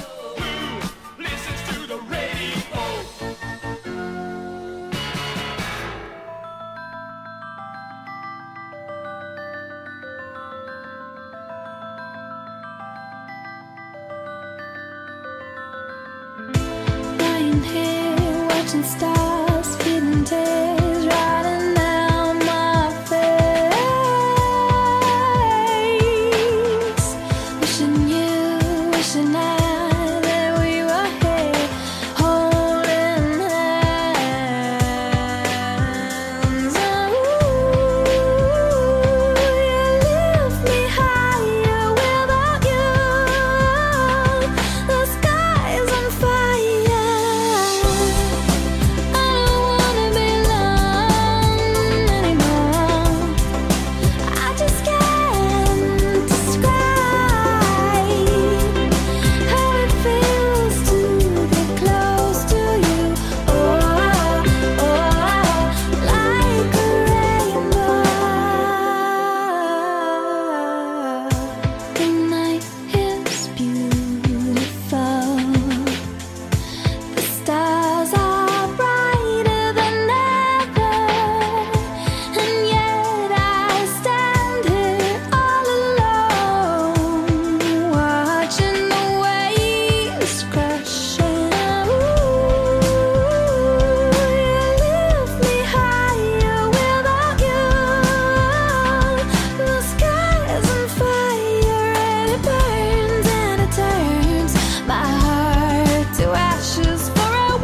more schmaltzy music from the Green Children. Music that elves would make if elves had a pop music chart right here. I should make Cindy a schmaltzy music CD. As a matter of fact, for all of the ladies. Schmaltzy music. This is what I'm listening to right now. Kent Wallace. Kent Wallace is here on the George Rodriguez Show, invading like he does once a month or so to do the thing that he does, which is present a lot of local artists. And the show that you have coming up, the Dieci Artisti. This is a big coming up at Richie's Harrison Coffee Bean Bar, 1916 Harrison Street on August the 8th, Saturday night from 7. We got live music with QOQ playing, and we've got 10 artists, 10 local artists, and they've met some of them already. Yes, we have. Lorena Basualo just came in. Hi, Lorena. Hi, everybody. And she's a Welcome. wonderful and a very established muralist, ceramic artist, a sculptor, and now has gotten into a new medium, which is watercolor. She presented watercolors with Cindy and some others at our last show. But also here is Justin Del Sesto, and Justin and Lorena are a family, and that is their son Augie. And the thing about Justin, which is compelling, and what I'd like him to say something about, is that we have 4 sponsors. I mentioned ItalianTourism.us. Oh, this one is of the that guy. sponsors. This is the guy, and he's got a special. Tell him about the special. Yeah, we're having a Midsummer's Blue Moon birthday celebration sale. It's my birthday. Explain that. Well, it's the midsummer, right? And it's Yes, it is. It's a blue moon. It is a blue moon. Right? And it's my birthday. Happy birthday. Thank Happy you. birthday. And so we decided to have a sale on Italy vacations. So select Italy vacations, book by tomorrow, August 1st. Save $500 on select Italy vacations. So that's a pretty good deal. And of course, you don't even need Puck's Magic Juice to fall in love with that deal. No, you don't. So if you're dreaming of Italy, visit ItalianTourism.us. ItalianTourism.us. I even wrote that down. Look, when Kent said it before, we've been plugging it all day. And I should say, that we love sponsoring these events that Kent Wallace puts on for the artists. Of course, Italy has a lot to do with the arts, and in our family, we love the arts and the culture, and so we can't say enough good things about all Hollywood and all the great artists here. Yeah, man. Thank you. So welcome, Lorena. And Augie? Is that his name? Say hi, Augie. Hi, Say hi. Hi. Hi. You're... My name is Augustine. Hi, Augustine. And Augustine's on the art wall. You're on the wall, aren't you? The famous mural wall. Did you see me? Did you see me on the wall? I'm the dragon with the horns. Did you see me? Fire-breathing dragon. Did you see? Yes. Yeah. Good boy. Good boy. You're pretty. You'll go far in show business. Augie, you going to be an artist? Absolutely. We should mention that Augustine's middle name is Donatello. Excellent. Excellent. All of these Named after the Ninja sculptors. Turtle, right? See, that's a joke because the Ninja Turtles are named after artists. Did you? I know. Did you know that, Kent I Wallace? wrote an article for some magazine when they know. first came out. I had to pay a crack person to get me a typewriter. Did you say crack person? Yeah, crack I don't user. understand that. I was in bad shape. That meant something It was like different Spin than- Magazine. Spin Magazine hired me to write an article on the Ninja Turtles. And so I had to You had to watch research it, yeah. I had to research, and then I realized I didn't have anything to type on, so I had to, swap a little cash to a little crack person, and they came back and found me a typewriter. Should have known Kent was hip like that. So, Lorena, tell us about your art. I don't know what to ask you.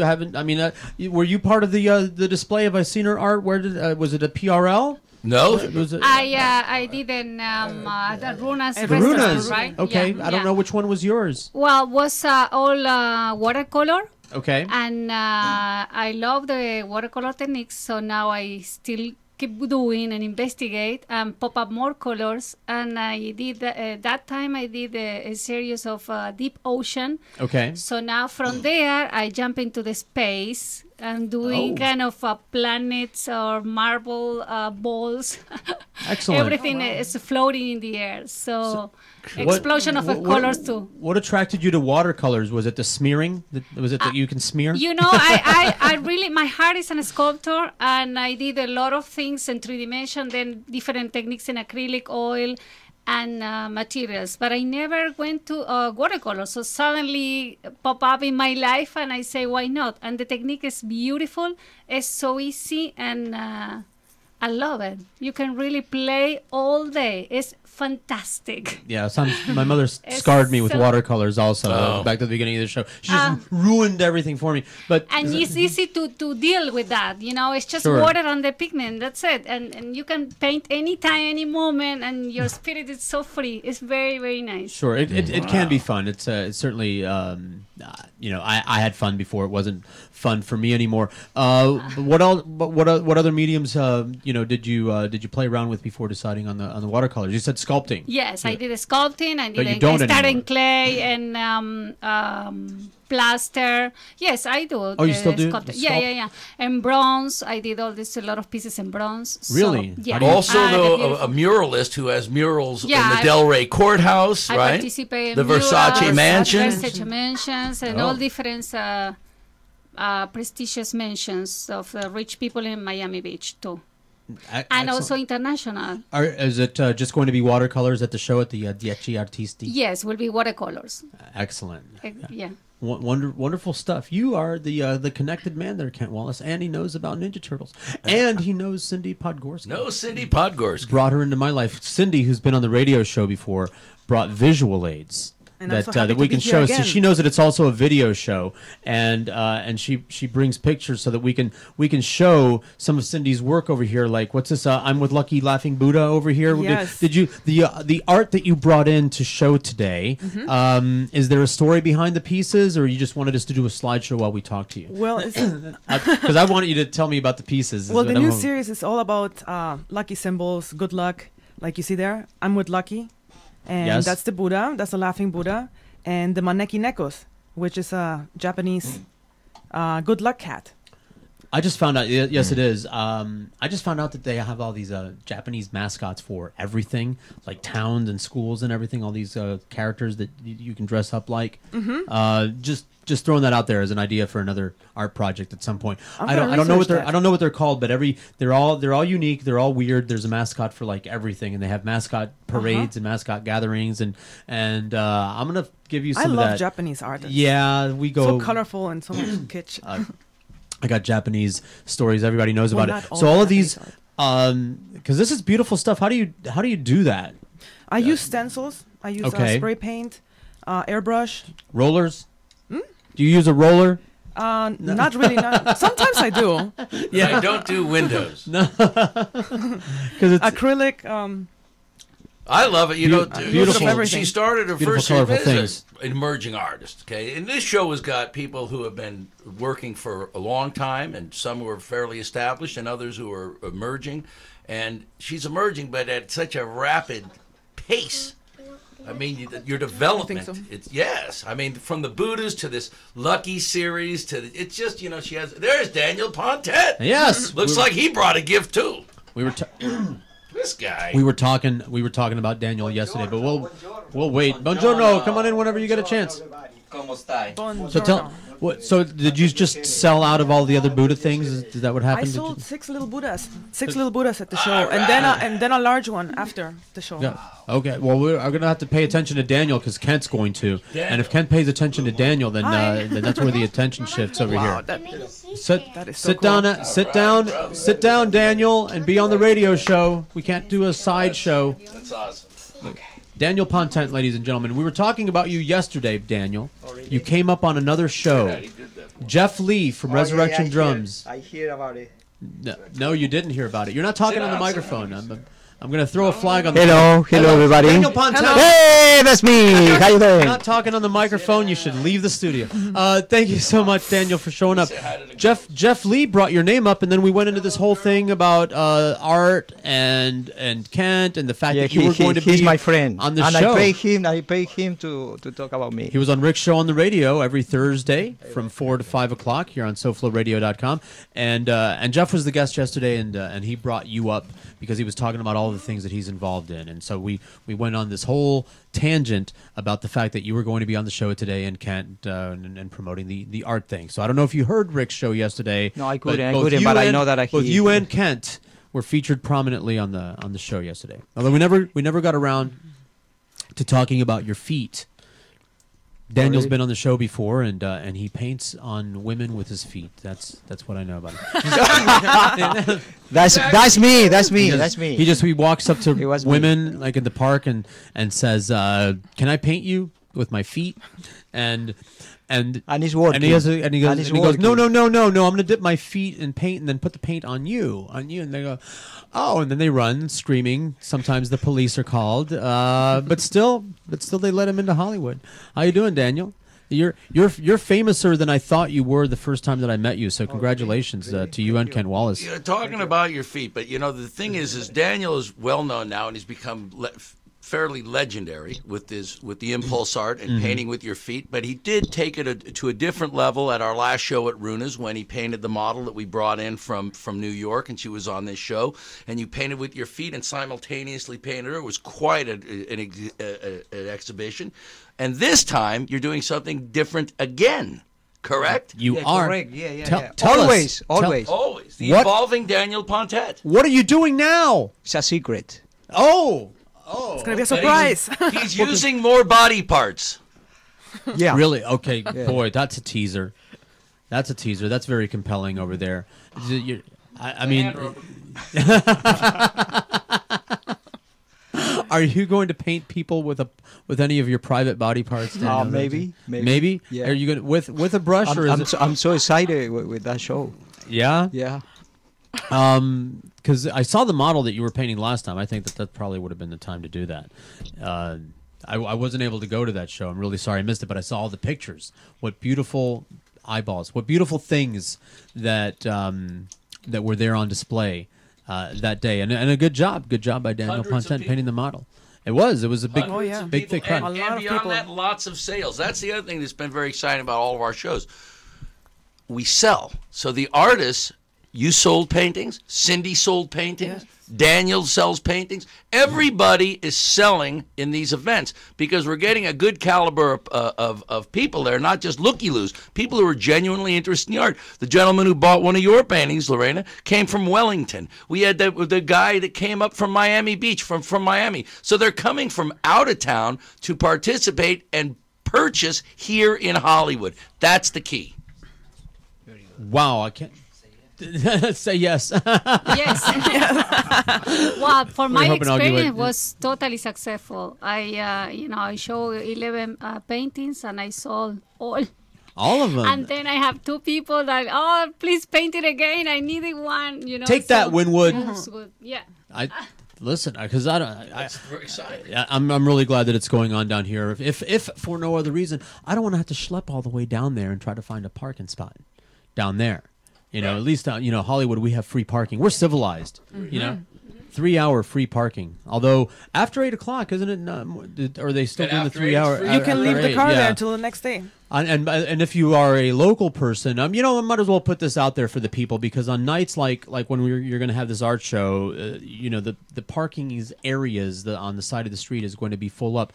If you go just one block away from the circle in any direction, you can find street parking all over the place down here, all around the golf course. If you just go north and east, I guess, from any of the circles, there's street parking all up and down the street. It's just like 1 block, 2 block walk to get down to all of the excitement. If you're on Harrison, which is where the Coffee Bean Bar, that's the name of it, right? The Coffee Bean Bar. Coffee Bean Bar. 1 block south is like what, McKinley or something like that. Parking all along the sides of the streets over there. For you people that aren't familiar with Hollywood, everybody's all freaked out to park on the side of the street because you can't anywhere else. Come to Hollywood. We totally won't tow your car unless it's in a tow-away zone, like across from the hotel over here. Right. Boy, how many times have I given people rides to the tow yard that have been guests on the show? 3. The answer is 3. Mm-hmm. It says tow-away zone. It says no parking. Kent, I really want to thank you for having all these wonderful artists in the studio. Kent thought that nobody was going to show up. I always prepare for the worst. I said I invited everybody. I don't think anybody's going to show up. I don't know who's showing up. No, nobody's going to like it. I always downplay things. That way I cannot be disappointed. How many of the Dieci Artisti have we had in here today? Well, let's see. We've had almost everybody. I mean, the only one who hasn't been here is Larry. Larry, but he sent a representative. Larry sent a representative. Nancy Kennedy's and Larry has been here before. And so, Larry's been here, right? So that counts. Who hasn't? Oh, I know. The band couldn't make it. Lisa didn't make it. Peter Macau. Peter Macau couldn't make it. Well, tell me about Peter then. The people that couldn't make it. Tell me about them, Kent, or if you know something about them. And then we'll get back to.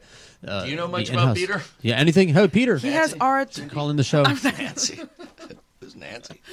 No. So, No, sit I don't know. down. I met him once. by the way, He's a nice person. there's another chair out there, Ken. I I think we have them. I'm having fun doing this. Oh, really? His art is very detailed. Like, what does he Like use? what? He uses. I don't You know can much pretend to about be him. to be Peter. He's on the wall. He's on the wall also, though. Are you on the wall, Vaccaro? Yes. Are you? Did you get on the wall? I'm on the wall. Mm-hmm. David, did you get on the wall? Are you? Wall. The downtown Hollywood wall. You could get on that? I Yeah, didn't know. only cool people. I'm on the wall. No, see? Yeah, we're That's all right. on the wall. All the cool people are on the wall. Right on. Rena's on the wall. Right. You got to get on the wall. Justin is on the wall. You know what you can do is just make a picture yourself and just stick it on top of stick it over someone. I'm totally up for That's that. a good idea, Put it huh? over. What does that represent, that wall? I did notice it going on. Free advertising. Really? So anybody can just put it. No, they had it was a program. It's a famous program, actually. Apparently, I forgot the name of it. It's all over the world, right? Because of the 100, but it's also the 100 year of Hollywood, something, right? Yes, 100 years of Hollywood. Or Broward or whatever. But the program itself is world famous. It's it's in cities and countries all over the world. Who's behind that plot? The CRA and Jill. CRA. Well, I think it's a great idea. How big are those pictures? Actual size, like that? Yes. Like that window? Like a poster. Is there a way that we can get a print of our picture?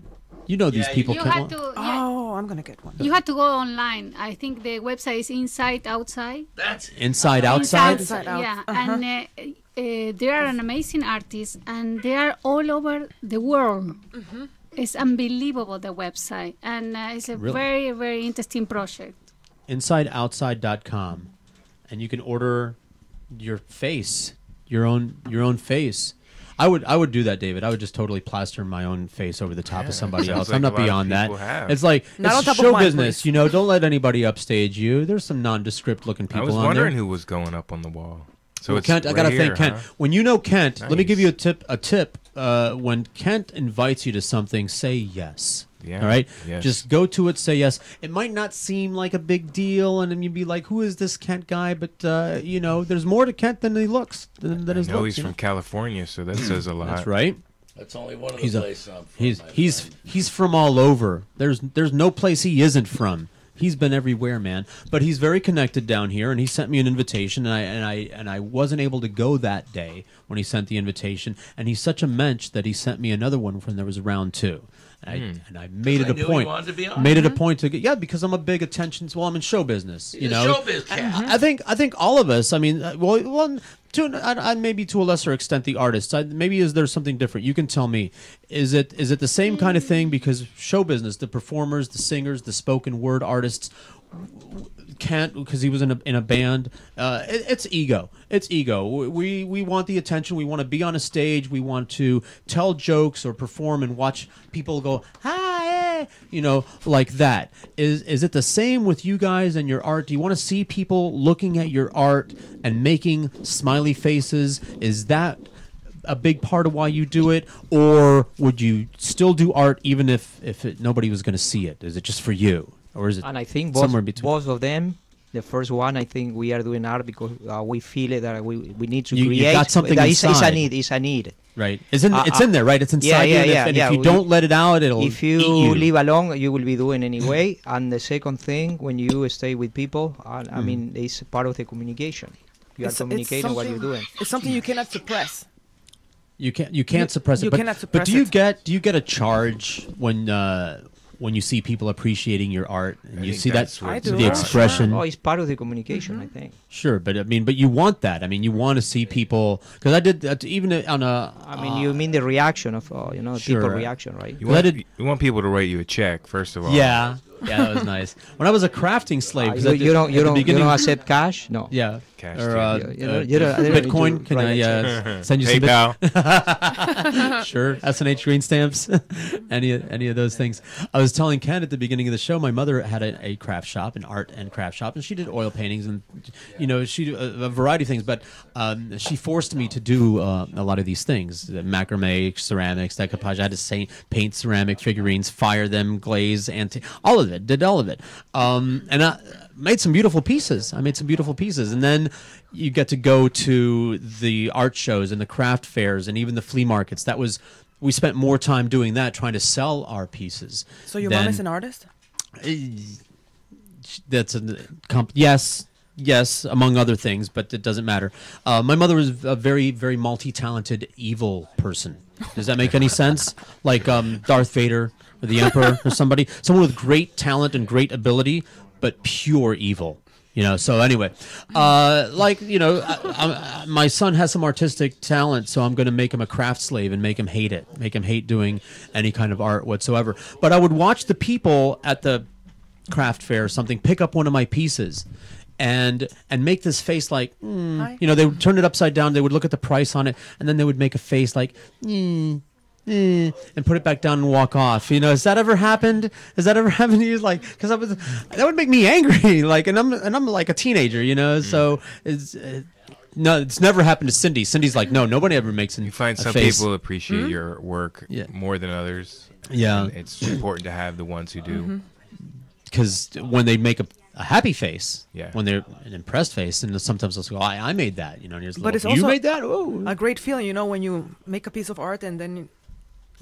When you feel proud of it, no, it's. But of course, you want to see the reaction of the people. It's nice when other people. You do want other people. I was one of my ladies say this a lot when they're fixing themselves up. They say, "I'm doing this for myself. I'm not doing this for someone else. I'm putting on makeup. I'm fixing up my hair." Like they say, "I'm doing this for myself." You've heard this, right? Sure. I'm doing this for myself. I don't either. I go, so you're going to stay home, right? You're fixing out your hair and you're doing your face because you're staying home tonight, right? No, because I've seen you when you stay home. You don't do that.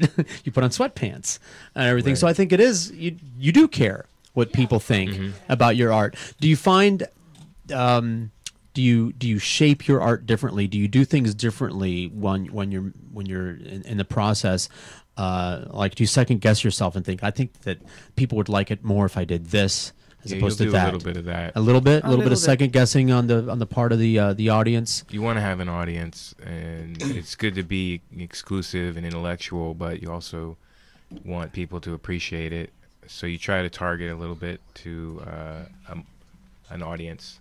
Are there conventions like universal principles that you keep in mind when you're doing art? Like, I think I need more color or something, or this doesn't have enough red, or it's you would stick to. Some people like to use palettes. They'll create a palette and only use that palette of choices. Okay. There's conventional methodology that you can use while you're painting. A lot of people like the Bob Ross series, so they can follow a method and go step by step. So there's a lot of ways to approach it. But also, it's good to follow your instincts too, right? Because everything can happen at the moment. You have an idea, but then suddenly you pop up with, I don't know, with purple, and oh wow, purple is talking to you, So you go in that way too.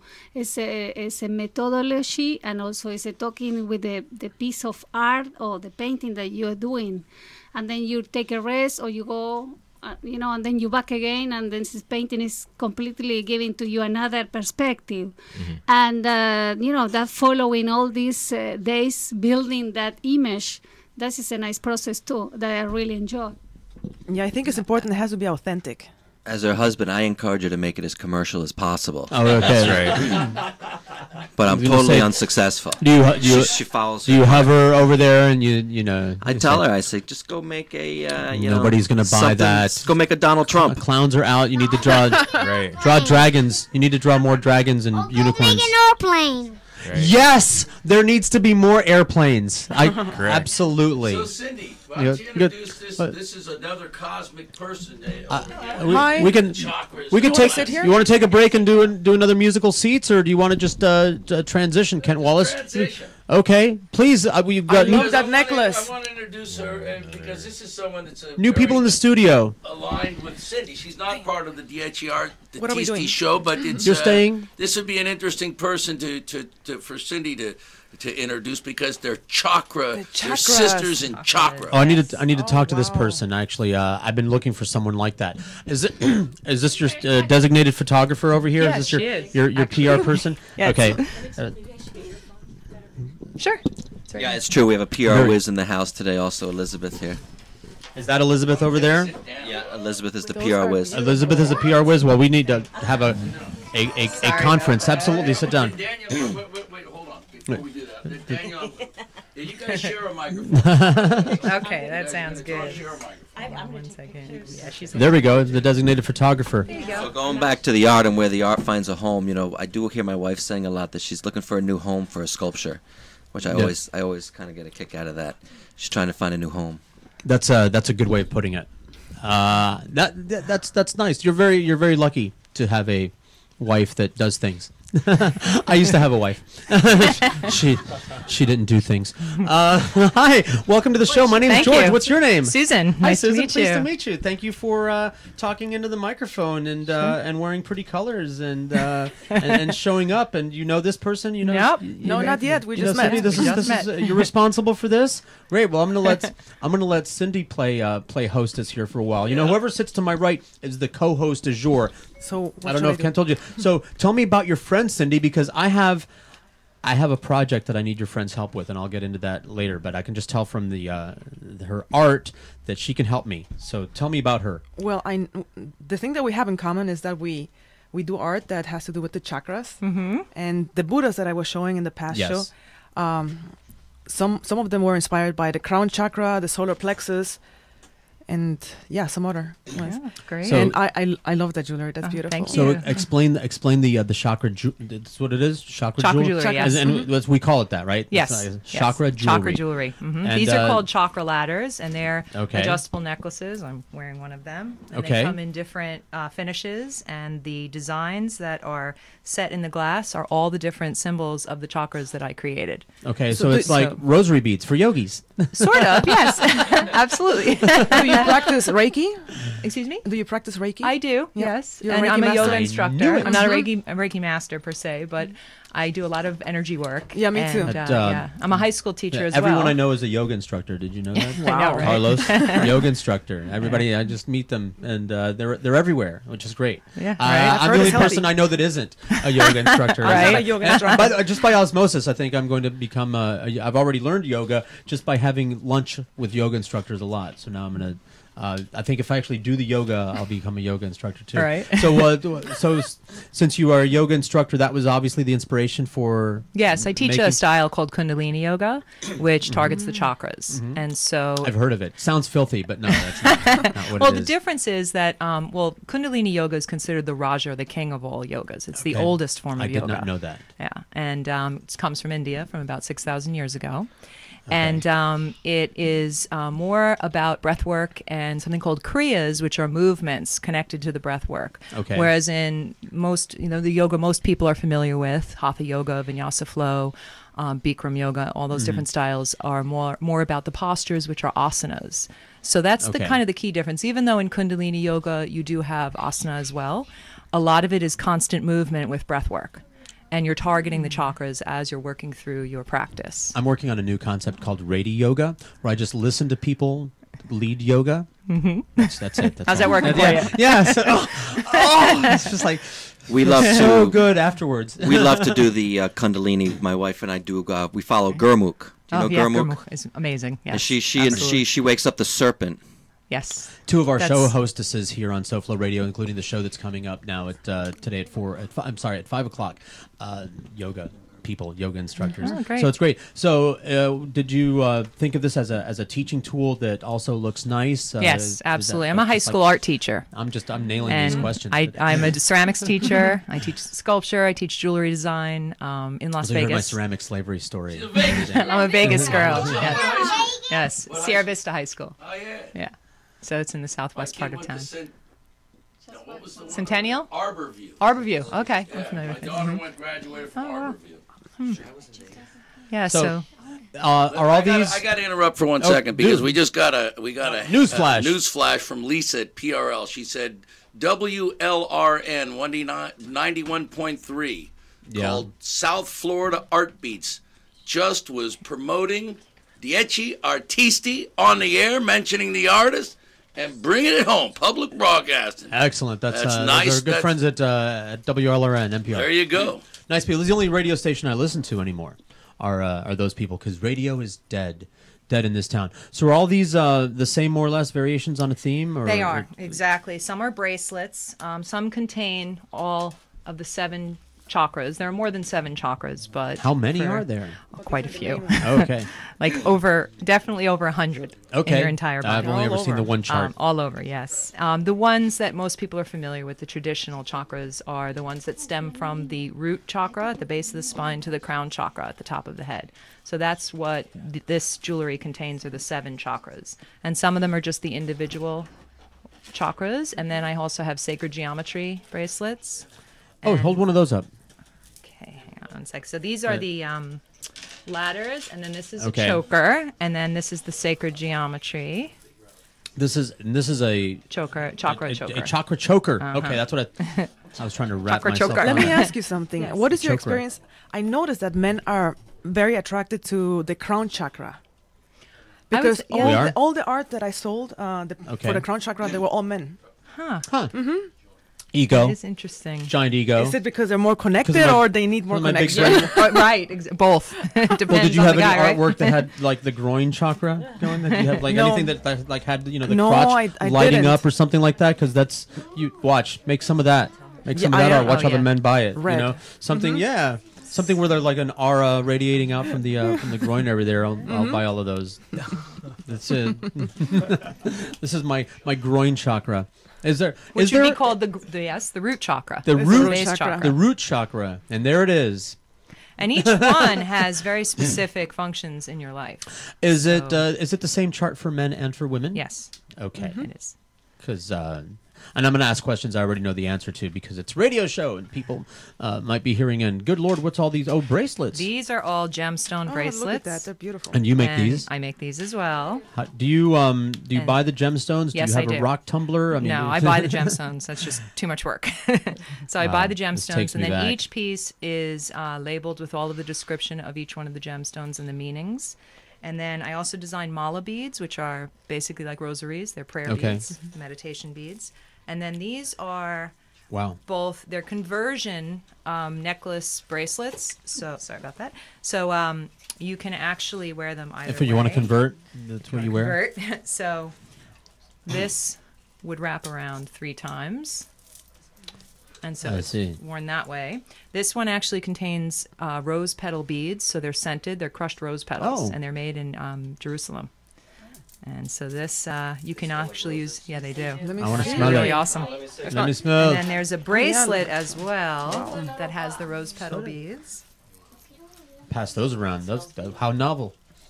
Qué novel. And you believe that they do effect in every person? Definitely. Just for positive, of course, right? Yes, Whatever yes. you're looking for. Or Absolutely. Right. So I like to do multiple gemstones within each piece because I feel that they work together with all the different qualities of each one of the gemstones. And I also use seeds as well. So some of them are lotus seeds, some are bodhi beads. Just depends on, which I'm working with. So the gemstones work very well together with the beads. So these all have both. So the way that I design them is I'll design 7 gemstones, and then I'll have 7 different kinds of beads as well. So some of them are actually sandalwood, and some are bodhi. And they also So you have a can- scent? They all No. sandalwood does. Oy. Yes. This is the sandalwood one. So that one has a nice scent too. So yes, I've been designing jewelry since I was about 15 years old, and I, as I said, teach high school. Did you start with gum wrappers? I started with gum right? wrappers. Yeah, I did actually. That's funny. And Grateful Dead concerts. Oh, okay. Better you than me. So. So did you travel around at the Grateful Dead shows? I didn't. I was in school. Okay. And, so I went to the ones that were convenient to get to. Close by. So I was living in New York at the time, so I went to a lot of shows in New York. Is all your jewelry, spiritually based? Is any of it secular? Or what? Well, I have follow-up questions, so let's start with that. Yes, they're all spiritually based. They all have different meanings. And Eastern, like Eastern, like but I'll design for Hindu, every religion and every belief system. Voodoo, not so Santeria? much. Well, I could. I definitely could. Wouldn't have a problem with that, but it's not what people think it is. No, I haven't, but I heard about it. I'll show you later. Yeah. Why don't you pop up a little bit of Cindy's? Yeah, I'd love to see it. Definitely. Scroll through the lucky cats that Well, I didn't bring anything. I didn't bring the Buddhas. We're putting on a big exhibit on the 10th. That's the invitation for it, and that's what we're doing here, promoting the show Dieci Artisti. It's a show at the Harrison Coffee Bean Bar. We do pop-up shows, and they have been hugely successful. We have you missed a wonderful glassblower. Brenna Baker is of world renowned right now and local, and Daniel's gathering. He paints with his feet. Cindy is got a theme Also right spiritual. now, very Buddhist chakra theme going on, which is why I thought it would be a natural fit over there. It does tie in, and it's And actually, our PR rep at the last show bought one of Cindy's. This is what I'm in love with right here. Your PR rep. Elizabeth, you bought Elizabeth. one of Cindy's? Beautiful. Yes. These are Which beautiful. one did you buy? Beautiful. Oh, nice. Yes. Wow. This is what I'm talking Oh, the heart That's chakra right. thing. This is what I'm talking Amazing. We all come together. I love your work. Thank you.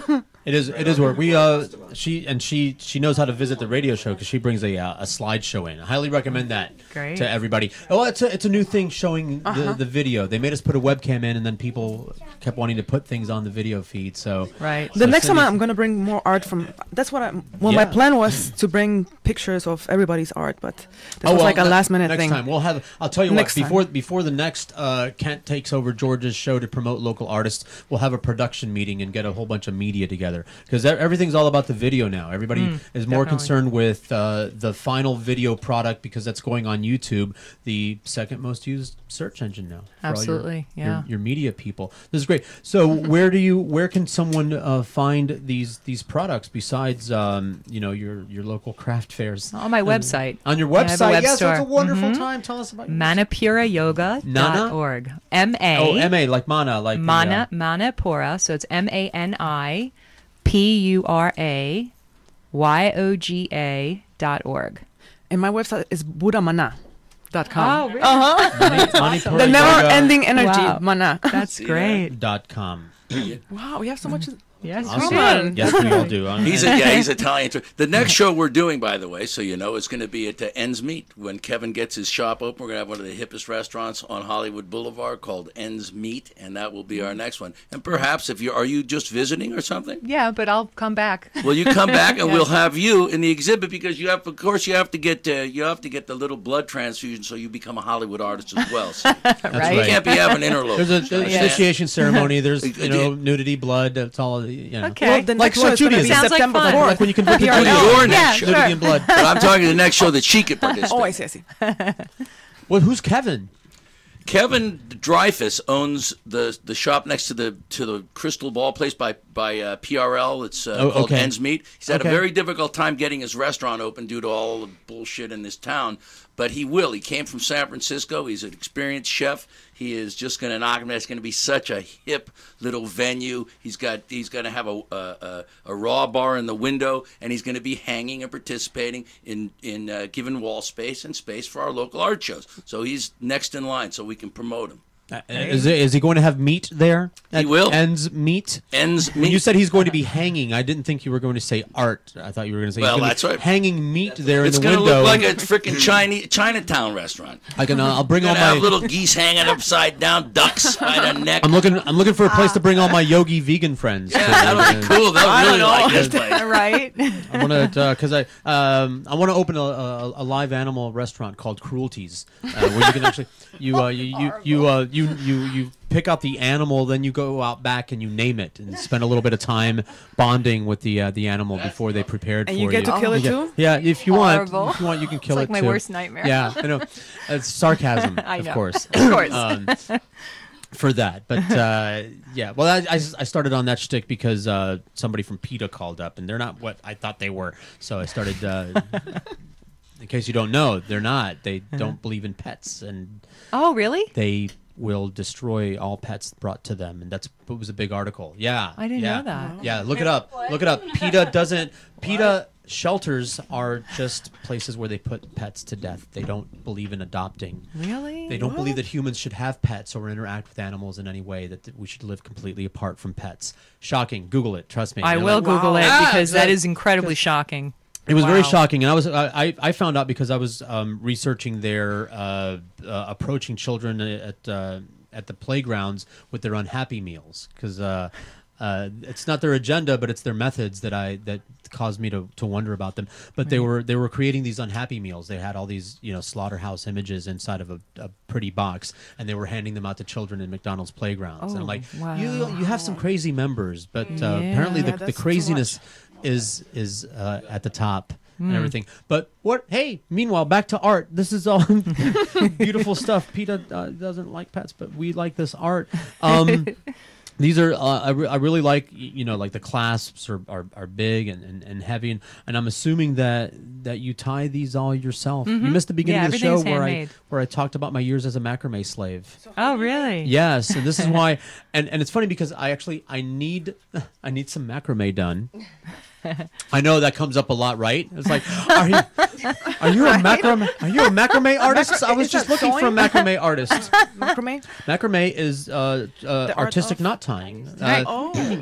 Invented by sailors, board sailors came up with macrame and scrimshaw.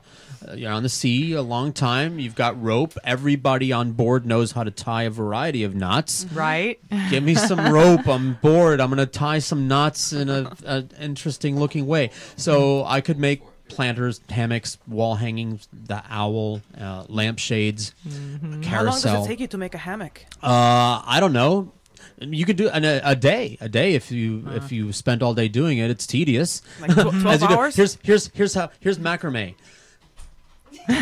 People don't know. People don't know that that's what it is when you're doing a planter or a hammock or something like that. It's rope going the length of a room as you're measuring it out. You've got your measure. This is line number 1, and then I'm going to use this as the model to measure out all the other ones, and then you've got all your different lengths of rope all together stretched out across the room, and then you tie it around the one ring, the one ring to rule them all. Looks like you really are. Yeah. Right? The one big ring, and then tying the knot, even if it's a complicated knot, that's the easy part. But then you got to pull it through.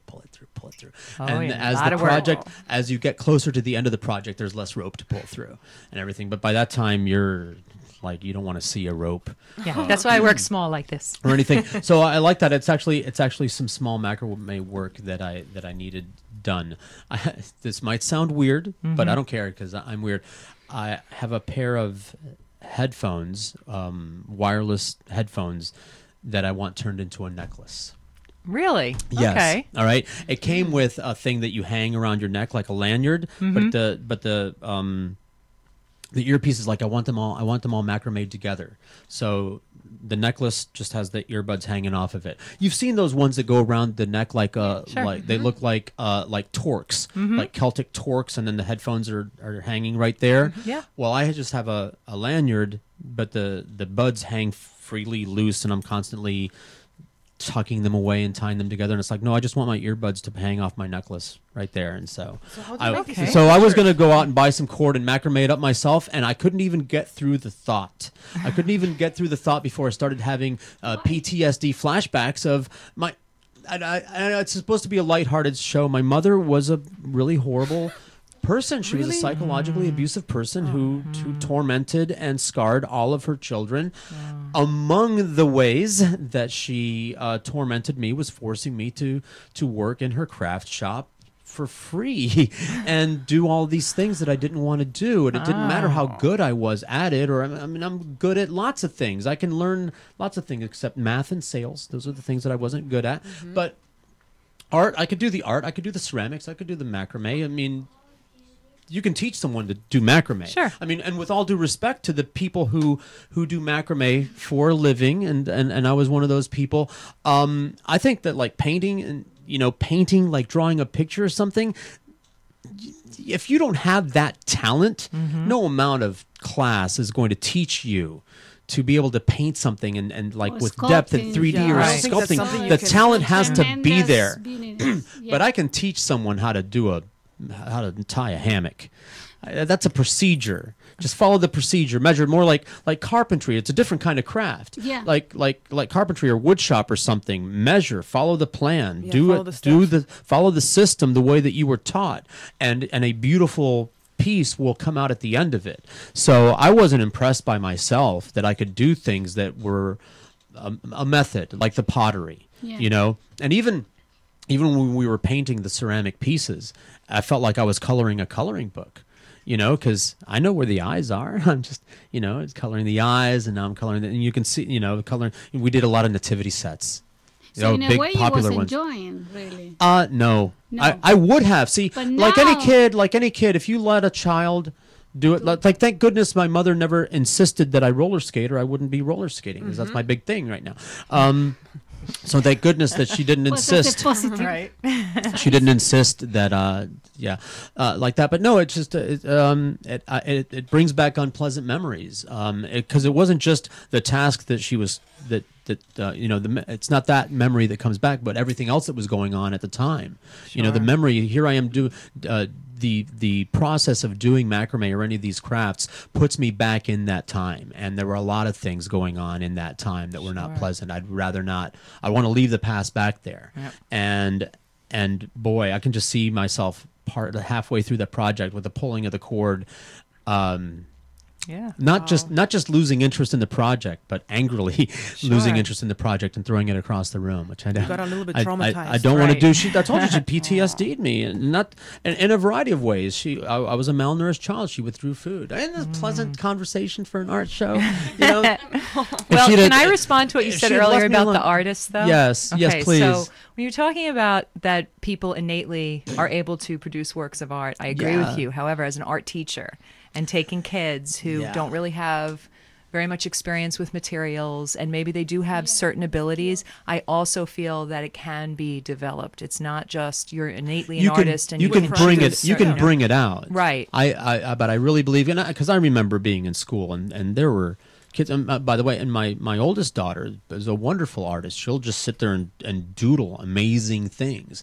But she was always good before ever having taken an art class. Right. Taking the art class does refine, does bring things out. You do learn things that you wouldn't have learned on your own, or at least it would have taken you a long time to do that. Techniques, hints, shortcuts. I was very stubborn in and of school. course more practice. When you take an art class, you're getting practice, right? And you're getting feedback. But you have to admit, as an art teacher, some people have it definitely, and some absolutely, people, for sure. But then I've had students who would come to me; they can't draw at all, and once they learn, it's amazing to see from the beginning of the year to the end of the year that they actually can produce a fine work of art. So I think everybody has something. It's learnable. You do have the innate, ability, of course, to be able to draw. It's more of an observation thing than anything else. It's like you're able to see, and it's a hand-eye coordination where you're using the materials and it just flows. But if somebody does not necessarily have an innate talent and they learn how to observe and then they learn how to manipulate the tools, then they can really be successful. So I think everybody is creative in some way, and I think it's just a matter of giving them the right medium to work with. And I then don't know. For me, it was I the don't think opposite. everybody's creative. I think some people just aren't. No. We were talking about art class earlier. We were sharing earlier in the show. We were sharing our experiences in art class, and that we got bad grades. Rich and I were talking about we got bad grades in art class. Couldn't complete the project, and our experiences as older people were very similar. Art class where draw this or paint this in the allocated amount of time, and the finished finished product needs to look like that. Those are the classes that we have memories of. Right. That wasn't. Mexico, yes. I didn't. In retrospect, I don't feel like that's what art class ought to be. It shouldn't be. It really sucked the fun out of it for me. Because it's not your imagination. It's Sure. It's following instructions. Isn't there something different? Is there a difference between people that are very good at copying something and the people that are good at creating something new?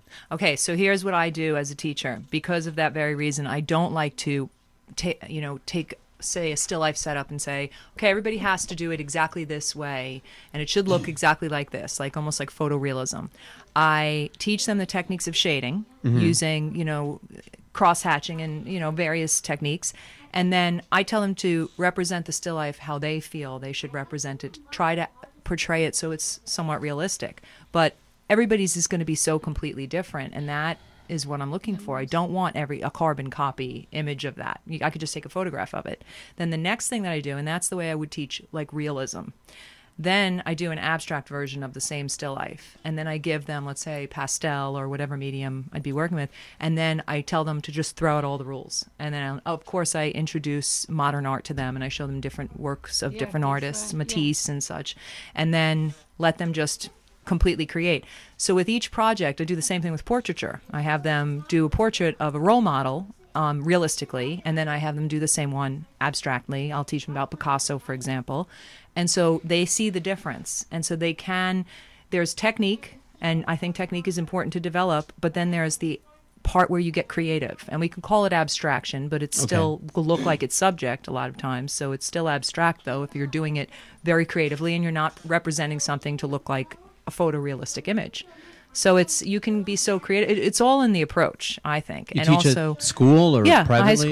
high school, public high school. Mm-hmm. And so, I mean, isn't that tough? You have to grade. What do they get good grades for doing? Effort, mostly. Effort, like PE. Well, I think effort's very important. If they're really, like you said earlier, some people just have it. I'm not going to give the person who has it and just is able to do it quickly and just, I think that somebody who struggles through and produces something decent should also get an A. I don't think it's just grading somebody on talent. It's not fair. Are you trying to, or is there pressure on you by the system? No, there's no system pressure on you. No. Do you find it a good idea? And I'm just encountering things that my daughter encountered, or bringing those things up. Pressure. I don't know if I want to use that word, or at least an influence to try to get the kids to do things that other people want done so that they can be employable, like commissioned work. Do you I just think that? in life, well, no, it's more like life 101 besides being an art class. I want to teach them how to speak correctly so that they're employable, how to find what they're good at so that they can really, follow their passion. And, work shouldn't be, when you wake up in the morning on Monday, it shouldn't be, oh, I can't believe I have to wake up and do this. Right. And I have to do this till Friday or whatever your work week is, whatever your schedule. And then that's the time where you're suffering. And then you have 2 days in which to enjoy life. And then you go back Monday and suffer. You have to find what you're really good at and that you're passionate about and figure out a way to make a living doing that. And so that's the best way to approach it, or else you're just not going to be happy. Do you tell your students what's in store for them out there? Because what I find, because we use artists like this guy that did this, or my daughter, or even the people that do our audio production that's very creative. They do amazing things all on their own without anyone asking them to. Yes. Amazing, wonderful work, audio art, visual art, amazing stuff without ever asking them to. God forbid I should ask them for something, ask them for a piece of work. Like I need an original piece of art for a new show that's starting up. This person wants, and then I have to get psychological. I have to do psychotherapy. I have to try to get them to do this thing, whether it's offering them money. It's like I'll offer them money, but it's like, how can, because the art that they do that is really, really good is inspired. It's not something that they're doing for someone else. It's something that they want to do. Right. And I have the same conversation. I'm like, nobody's going to pay you to do what you want to do, whatever it is in life. Like when you're telling your children, people are going to give you money to do something for them. Right. That not what you want to do. That's called play, and nobody gives you money for that because you're going to do it anyway. You're going to do it by yourself. They want you to do. They got something in their head, but they're not an artist. Right. They want something that's in their head manifested. So they Sure. need you for that, but you don't want to manifest their vision. You only want to manifest. Well, if you're your hired own, by them, your you have own no choice. vision. So yeah, you tell the people like you're going to have to do things for other people that Sure. that isn't what you want. And then Right. You get the kids. There's not art. There's not art. Yeah, You do get that, absolutely. But So you when have tell to be them, a good like, communicator in life. I mean, that's you tell very them, people skills. Then work a job and do your art on the side because nobody's. Although you can be like I can't imagine. You're. I'm a full-time artist. You're a full-time artist, Yes. and you're doing what you want. You're doing what's Yes. inspired. You But get it took hair me, and it took you me some run with years it. to get to this point. They turn her microphone up. That's what I'm trying to tell you, Carlos. Oh. I've just been saying that several times for the show, because we want to hear Cindy. It's so good. It took you years, but you had to. You had to do commission stuff and things that other people on your way up. Or? Well, it was a hobby. Okay. Not a hobby, but I was not full-time for many years. You had a day job. I'm a landlord. I have Oh, that's properties. right. We covered that. We covered that on Yes. previous shows. So now Cindy I'm at the point Podgorszki where is a I can be- is a land baron. She's a slumlord. A slumlord. I used to be a slumlord, not anymore. She's part of the 0% rentier Where do you- class. Where do you rent? Where? The properties? Yeah. Here in Hollywood, Aventura, Coral Gables. Great. Mhm. That's She's a awesome. slumber. She's All going to over. hire me as a maintenance man. Ah. Yeah, Are you good at that? Huh? I can, a few things. I can do. Are do you handy? things. I'm handy. Yeah, Oh, I'm, good. I'm very handy. But I'm handiest on the fly, like out in the field. Oh. Like just wherever you are. Like I got the solution to whatever problem comes up. So not fixing the sink or. I can do that kind of stuff, Yeah. but that's smacks of labor. That sounds dangerously close to work, so I tend to avoid that. Yeah. I'm way handier at the beach. Like, how are we going to open Me this too. bottle? That's how are we going to smoke this? much Did better. anybody bring some to the smoke? George can turn anything into a smoking device. Call him over. You locked out of something? George can open up any lock. He's So got we his lock should picks. take a class together with Brenna. Yeah, dude, really? Yeah, we Yeah, should. yeah. I think really? I'm gonna go next week. I got Monday evenings. That's an evening. That's one of the nights. Did you hear? We had a glass blower on the show earlier. and- You know her, Brenna? No, I've never seen her. Yeah, She's going to be part of the Brenna show. tonight, right? We're going to go maybe. We're gonna go. Are you going to be part of the field trip after the Brenna's- show? Field trip. I am. To the coffee shop. Yes. We're gonna take a tour. Yeah, Sure, right? We're all Are we? going. Yes. Yeah, we're gonna drink beer and have We're birthday gonna cake. home invade. Sounds good. Home Don't invade. forget, we're having a Italiantourism.us Special. Blue Moon Midsummer birthday celebration. I'm looking forward All to the in Blue Italy Moon tonight. vacations save up to $500. Book by tomorrow. Are you going to the drum circle Nice. tonight?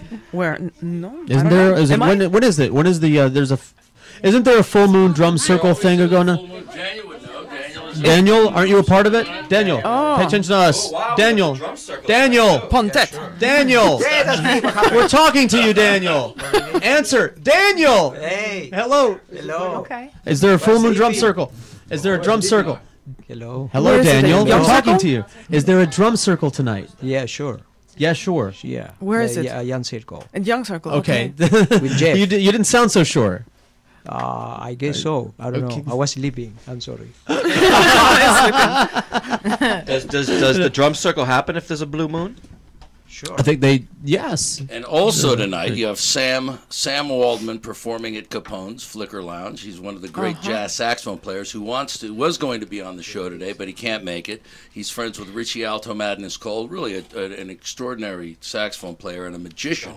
And I think we ought to mention Lisa while we're here too. Yes. Lisa from PRL. His show is I think at 8 o'clock tonight at Capone's. It's going to be a good time. Lisa from PRL is also in the show, and she does found object because she's the is a new electrician's thing. daughter. Is this this is new to me? This the found object art Yeah, you is just, great. whatever is available, she dakes and she pounds them on anvil. This one's a bullet. She's exhibiting. She's done a lot of. She's a great artist, fabulous, and in fact, she's the curator at PRL and is responsible for Cindy having her one-person show on September 4th, and was the one who got Lorena Sandra Lascano's show, which sold out, just extraordinary. And we should definitely do one for Lorena too. And Yes. that's right. Lorena should have one. I mean, everybody should have one. But again, the bottom line is that these venues. It's one thing to have the artists. It's another thing to find the venues that are willing to open their wall space and to get behind exhibits. And that's the great thing about Hollywood is it's infusion of artists and art supporting people and proprietors. Well, that's it. The proprietors are, because we have the artists, and now the artists are beginning to meet each other. I was blown away how many artists lived here. I've been here a year and a half. I've introduced people who've lived here together for 5 years. I don't get it. Well, what happened is we got pushed off Miami Beach. 10 years ago, we were in Miami Beach, and then it just got outrageous. Plus, the traffic got obscene. It's okay. Yeah. Hollywood's words. It's not civilized. If you don't have a parking spot and a bathroom for me, you're not civilized.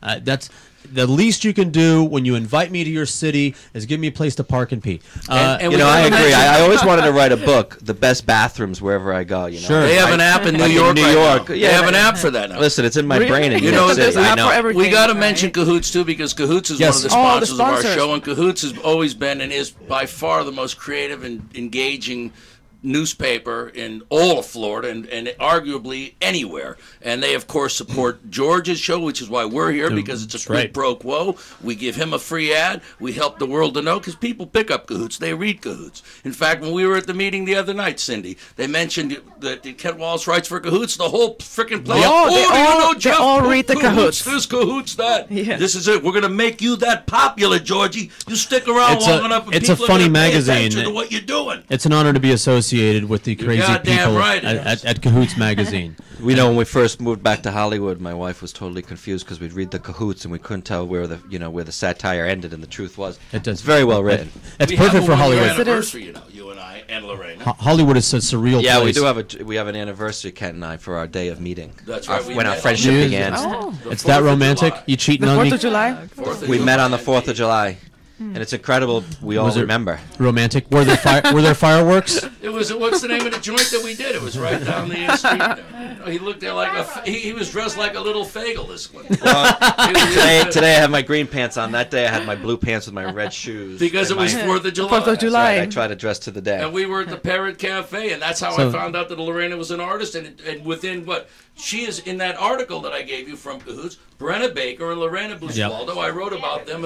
I wrote them. Well, that's why not. So I wrote about Lorena and Brenna, and here you have it. Some months later, 6, 7, 8 months later, and you guys are exhibiting together. Who'd have thunk it? That's right. Selling also. And selling. Selling. Which is good. You like to sell, right? Yeah. Why not? So there you go. That's what it's all about. People don't do this just for a passion. I think we were talking about that. Daniel, let me ask you a question. Yes. Ask me. Getting back to the show coming up, Dieci Artisti, at the Harris Scott Bean Bar. Again, I know you were being very coy. You were being mysterious about what exactly you're going to do. Yes. But there is a garden, a fabulous garden, a backyard space there. Yeah. You're going to hang canvas, I believe, on the wall and have it at your feet. Is that correct? Yes. And? And for people who like to buy art, the interesting thing about Daniel's art is it's art in the moment. The art, it's one piece on one day in one moment. And that's the piece. It is impulse art. It's very exciting, and I love being a buyer of Daniel's art, How too. long have you been doing heroin, Daniel, just out of curiosity? Yeah. Obviously not long, because you're nodding off. You should have took it like 3 hours earlier. You've been all right by Are you injector smoking? He's the healthiest one here. He's snorting, Buddhist. smoking, or shooting? I don't remember. What's your method? It's all good. It's all good. But Daniel, I got to thank you for that. That piece. Can you grab that piece, please, for me over there, Justin? Sure. That's beautiful. This is an extraordinary. Show it to the camera. What people don't put it realize put it in front of the camera about Daniel. What people don't realize about Daniel Pontet, though, is because he has become internationally known for his impulse art, and that's no joke. Google him, you'll see he's being talked about and shown all over the world now. He is actually a very classical painter. His works are extraordinary. This is a caricature drawing he did. I mean, give me a break. It's amazing. This is extraordinary. Look at that. Yeah, that is. I mean, he didn't have much to work with either. Very good. No, I know. He made you look good. I'm telling you. Like Thank you, Dan. airbrush the pock marks, everything, all of the syphilis scars. He didn't even. Put you're a those in brilliant there. artist, Daniel. There's no question about it. And the good news is I was invited again to participate during the Art Basel week in Brickell in Miami, downtown Miami, on December, on the Miami River Art Fair. It's in the James Knight Center. With Nina Torres? Yeah. And that's huge. I mean, that's huge. That's what people dream. Artists dream to be able to exhibit in that situation. He's a very humble guy. Oh, that is the important week, the Art Basel week is the most important. I mean, in South Florida, but also in the nation. Throughout the world. Yeah. Right. And everybody's coming. Until we take it over.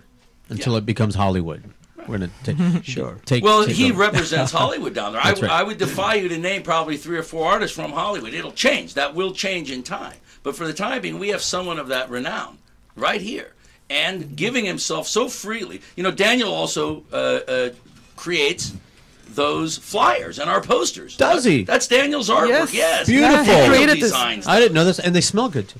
Yes. Oh, I yeah? love it. Yeah. Oh, I love the fresh ink. I have more smell. if you need it for. Yeah, you got for the rest of the month. Oh man, I could just huff these. Oh yeah, that's the We have stuff. so many good smelling things here. The necklaces smell good. Yeah, the necklaces smell like rose. I didn't even know those kinds of things existed. That opens up a whole world of possibilities. The fragrant And necklaces. it doesn't go away. It stays like that forever. What Yeah. else is like that? Well, that the you other could thing do I have that are that smells like that. Could you make stuff like out of lava. sandalwood or something? Well, I do. Some of these are sandalwood, but Oh, okay. I don't see any here right now. But I use lava stone, and you Okay. can put any scent in the lava stone; it'll absorb into it. You can impregnate the lava stone right. with what an essential oil or something Essential like that. oils work I very like to well. use non-essential oils because nobody needs those. Right. Anyway, it's supposed to be a comedy show, you know. More about my tragic childhood.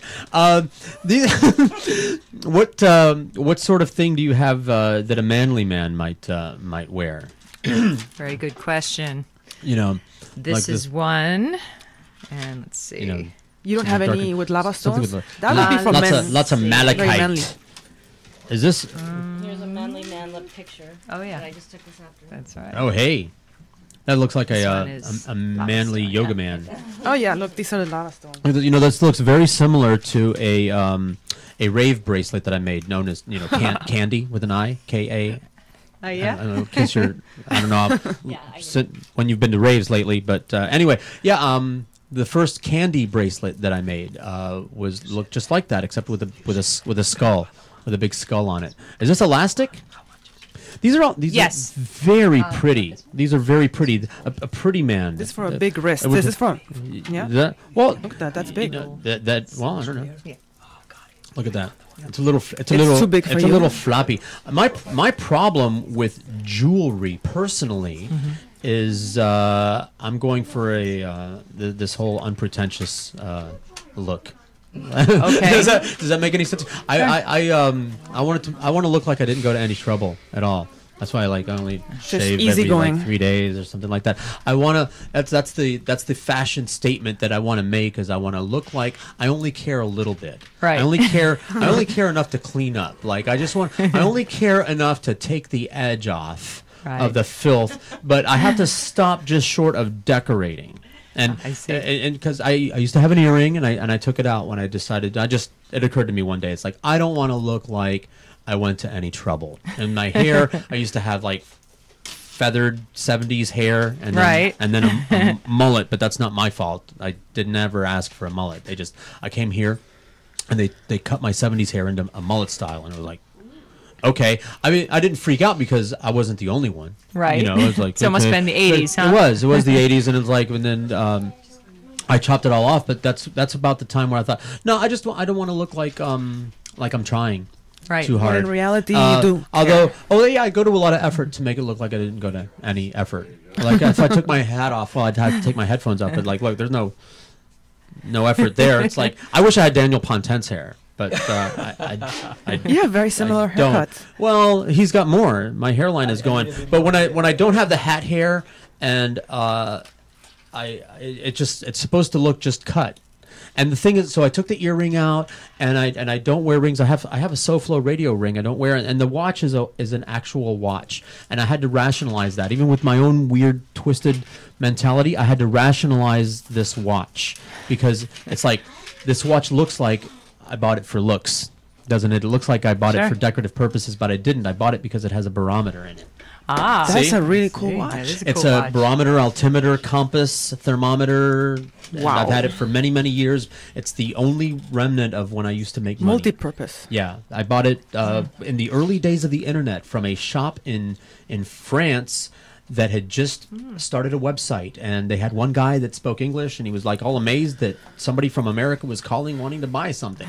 Like, didn't even have an online ordering thing. I had to do weird Euro exchange, but that's it. So I can't wear jewelry. However, this brings us to my headphones. The headphones aren't jewelry. Right. I could design something for you. And they came with a lanyard. Sure. I got something really simple in mind, like Okay. cord. But yeah, I can't, and I'll certainly pay you. But this is really wonderful stuff. How Thank you. I don't know what the word is. Psychic, Prussian, serendipitous. Because I was going to go. Since I got those headphones, I actually cruised through a couple of craft fairs, looking for someone that did. Yeah, I can definitely do that for you. Small macrame. You could just send it to me in Las Vegas, and then I'll do it and send it back to you. Man, you live in Las Vegas. Do you just eat so you- buffets No, every day? no. I'm just kidding. Because I've been to Las I like Vegas organic food. You know, I'm a yoga instructor. Of course, course. goes with the whole. Are you know. vegan? I'm close to vegan. Yeah. It's Almost there. nice Danielle's vegan too. No food with a face unless it's Right. making an angry face. Okay. So what about clams then? If no food, no, nothing with a face, or even without. Clams don't have you're right, faces. that's true. That's true. They don't. Nothing that has. Let's see. How shall I Yeah. put this? Because there is kind of an in between. Has a soul. There is that has a soul, but then I'm like, well, Has plants feelings. have souls, Trees have feelings. souls. You know, you can't. I can't Plants have really. souls. There's They do? just. I'll either eat it or Asparagus I has a won't. soul. Asparagus. Here we go with asparagus. That's funny. We all go to Las Vegas, and everybody says the same thing. If I lived here, I would eat the buffets every day. French toast and bacon every day. The breakfast buffet. But no, I don't go to the Strip very much. I live on the outskirts, Good. by the mountains, But so horse country. Why? Up by Red Rock. Not that way, southwest. Oh, you said horse So- country. Do you have horses? Well, Is that right? I don't have horses, but they're all horse farms all around me. So, So why Nice. do you live in that area? I mean, it's just a out of nice area, curiosity. big open The spaces. desert, well, yeah. they're starting to build around me, so. I was gonna But I have a say. half-acre of properties. It's really nice. Okay, all right. You know, you're free to Doing leave, some right? gardening. I I like it here too. Actually, I we was. have Florida. I've lived in a lot of places, and in Florida, and I never liked anywhere that I lived until I moved to Hollywood. Everything was either the swamp or lots of angry people everywhere all the It's time. so congested down Hollywood is only medium angry. Have you noticed that, Kent Wallace? The anger level. Right. The anger level in Dade County is just off the chart. Like you don't even have to interact with people, just interacting in traffic. Driving, yeah. The traffic with the people. You can tell that everyone that is in a car is angry. They're really angry to be on the roads. There isn't enough road for everybody, and they're more important than you. Everybody's more important than you. In I hate Vegas, to- everyone in the Dade car County. is drunk because you know it's true. I mean, Right. Vegas every day there's a fatality. Oh, yeah. And the guys that ride those motorcycles, I can't believe it because it's 24/7 town. Absolutely. So there's no like, it's people are coming home from work or going to work. They're doing both full time, chaos. and they're coming out of the casinos. They're coming out of the little local bars like Davy's Locker. You know anything about what? Do you I've heard of it. You've heard of Davy's Locker? Yeah. All right, Yeah. that's my G's place from Vegas. Oh yeah. Yeah, he lived there for quite a while. Oh, cool. Good little town there. I know- They got a thriving art scene. The downtown, what Oscar Goodman did to downtown Oh, yeah. Las Vegas is world class. It's a template for what any town anywhere in the world can do to take a cesspool and turn it into a citadel. Right, I'm serious. He definitely. did. He turned it You're from a right. cesspool into You're a right. citadel. That they have probably the most people on their art walks. And you talk about support from the community, the businesses get behind it. Absolutely. It's extraordinary. People think of Vegas, they think of the Strip, they think of the shows, they think of this and that, and the Lions and Liberace Museum, whatever. But downtown Las Vegas is as hip, Showgirls, Oh, it as is, any definitely. place in the world, culturally. That's old Las Vegas, right? That's old Las Vegas. Yes. Yeah, they have First Friday. Every first Friday of the month, I set up there. Every first. Oh, you Friday, do? yeah. Oh, I bet you do. You must make it do. You could do, probably even get a place right on Fremont Street. You know, they have those vendors all the time. Yeah. I don't well, know what the shtick I have is my on that, full-time job, so Yeah, that's right. maybe in the future when I But retire. isn't Fremont Street extraordinary even Yes. for the culture? Even Absolutely. even when it's not First Friday, just the quality of the things that are available on Fremont Street. Oh, It's not just definitely. hats and T-shirts. There's a lot of it's very hip.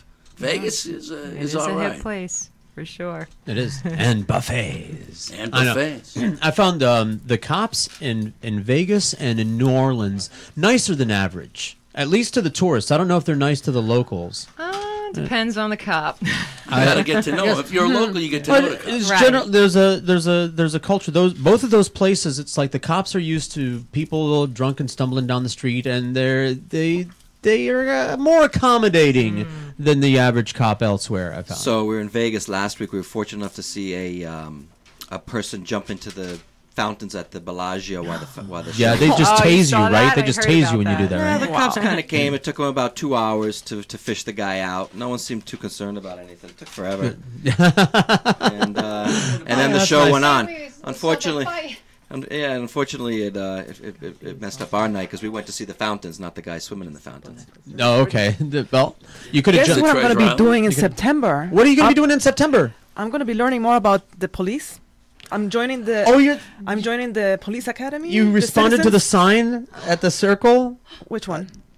They have the Hollywood Police Department has an advertising that they No. flash on the She circle. got it at the meeting with the Yes. representative. So for 3 from months, I'm going to Tallahassee. be learning everything about frisk. the. Yes. Effective I'm frisking not sure techniques. exactly. All right. No, I think that's fun. That's cool. Me and Kent are going to sign up for. I might get to taser somebody. We want the frisk class, the restraints. We're going to be your frisk dummies. We're going to play Find That Contraband.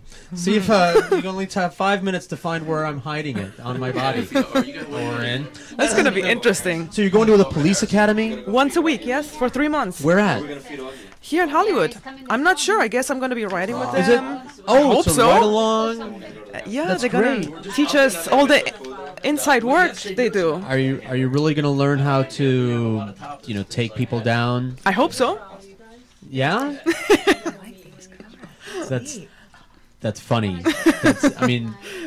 I'm trying to picture you as a As a cop? As a cop. Very, very funny thing. And a uniform, frisking people. I don't think we're going to be wearing uniform. Well, not yet, but you might like it. My favorite, when I was repoing cars, there was a female cop that would always show up online. Oh, awesome.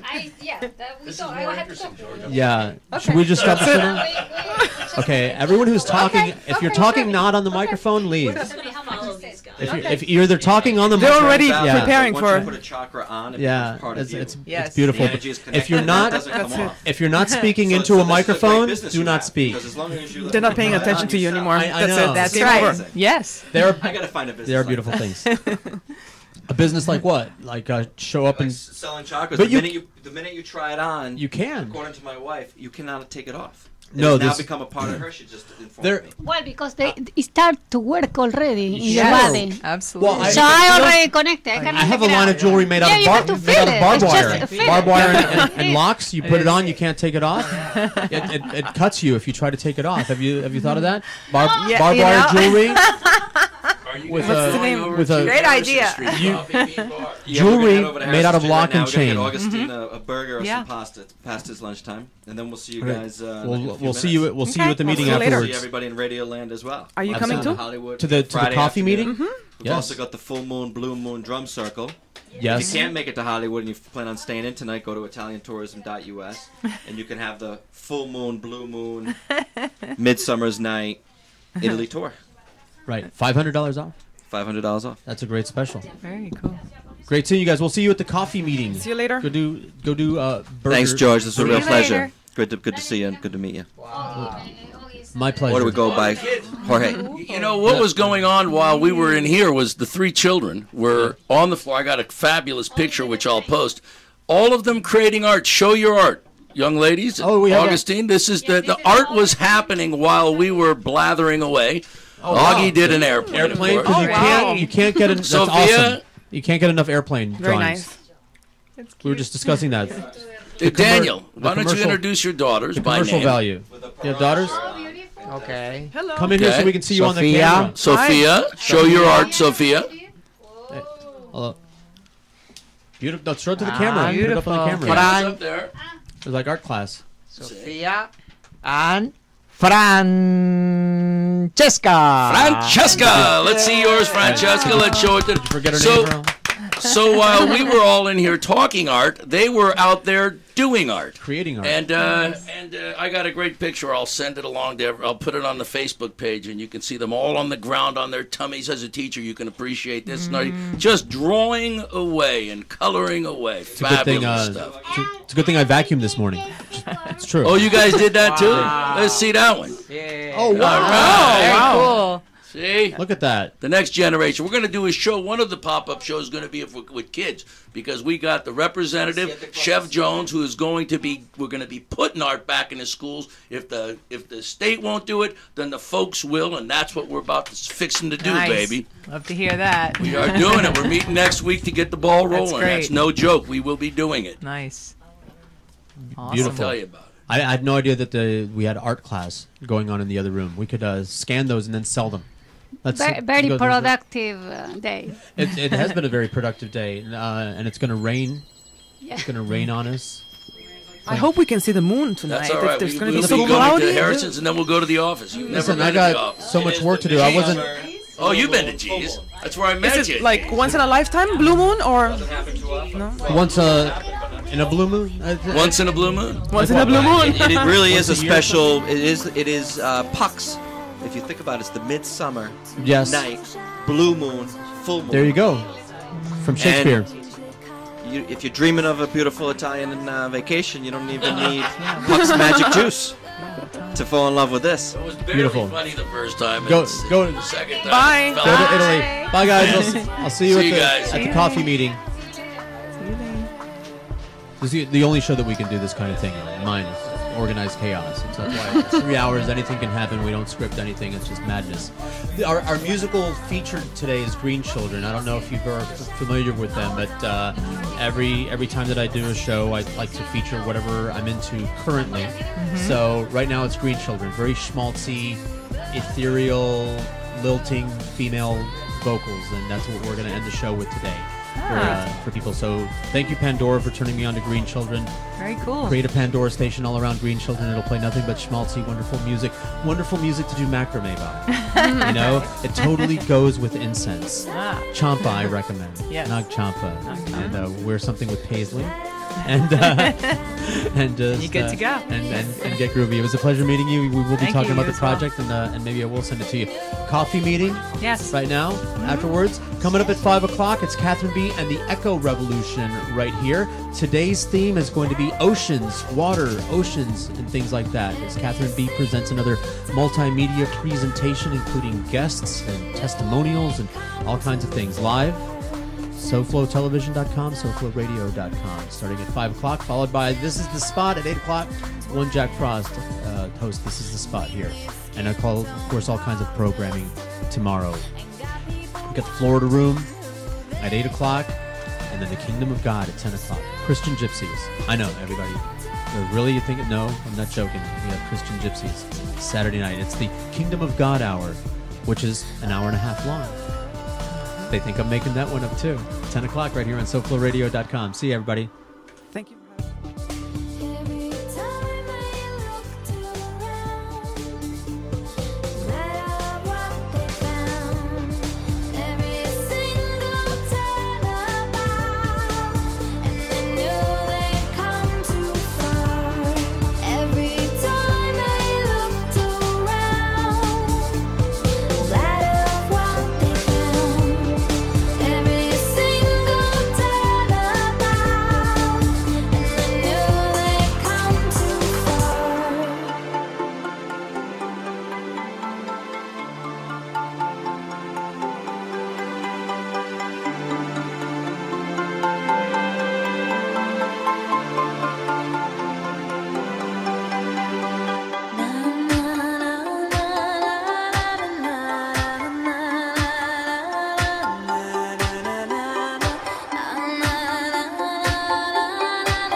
from high atop 1926 Hollywood Boulevard. You're listening to SoFloRadio.com.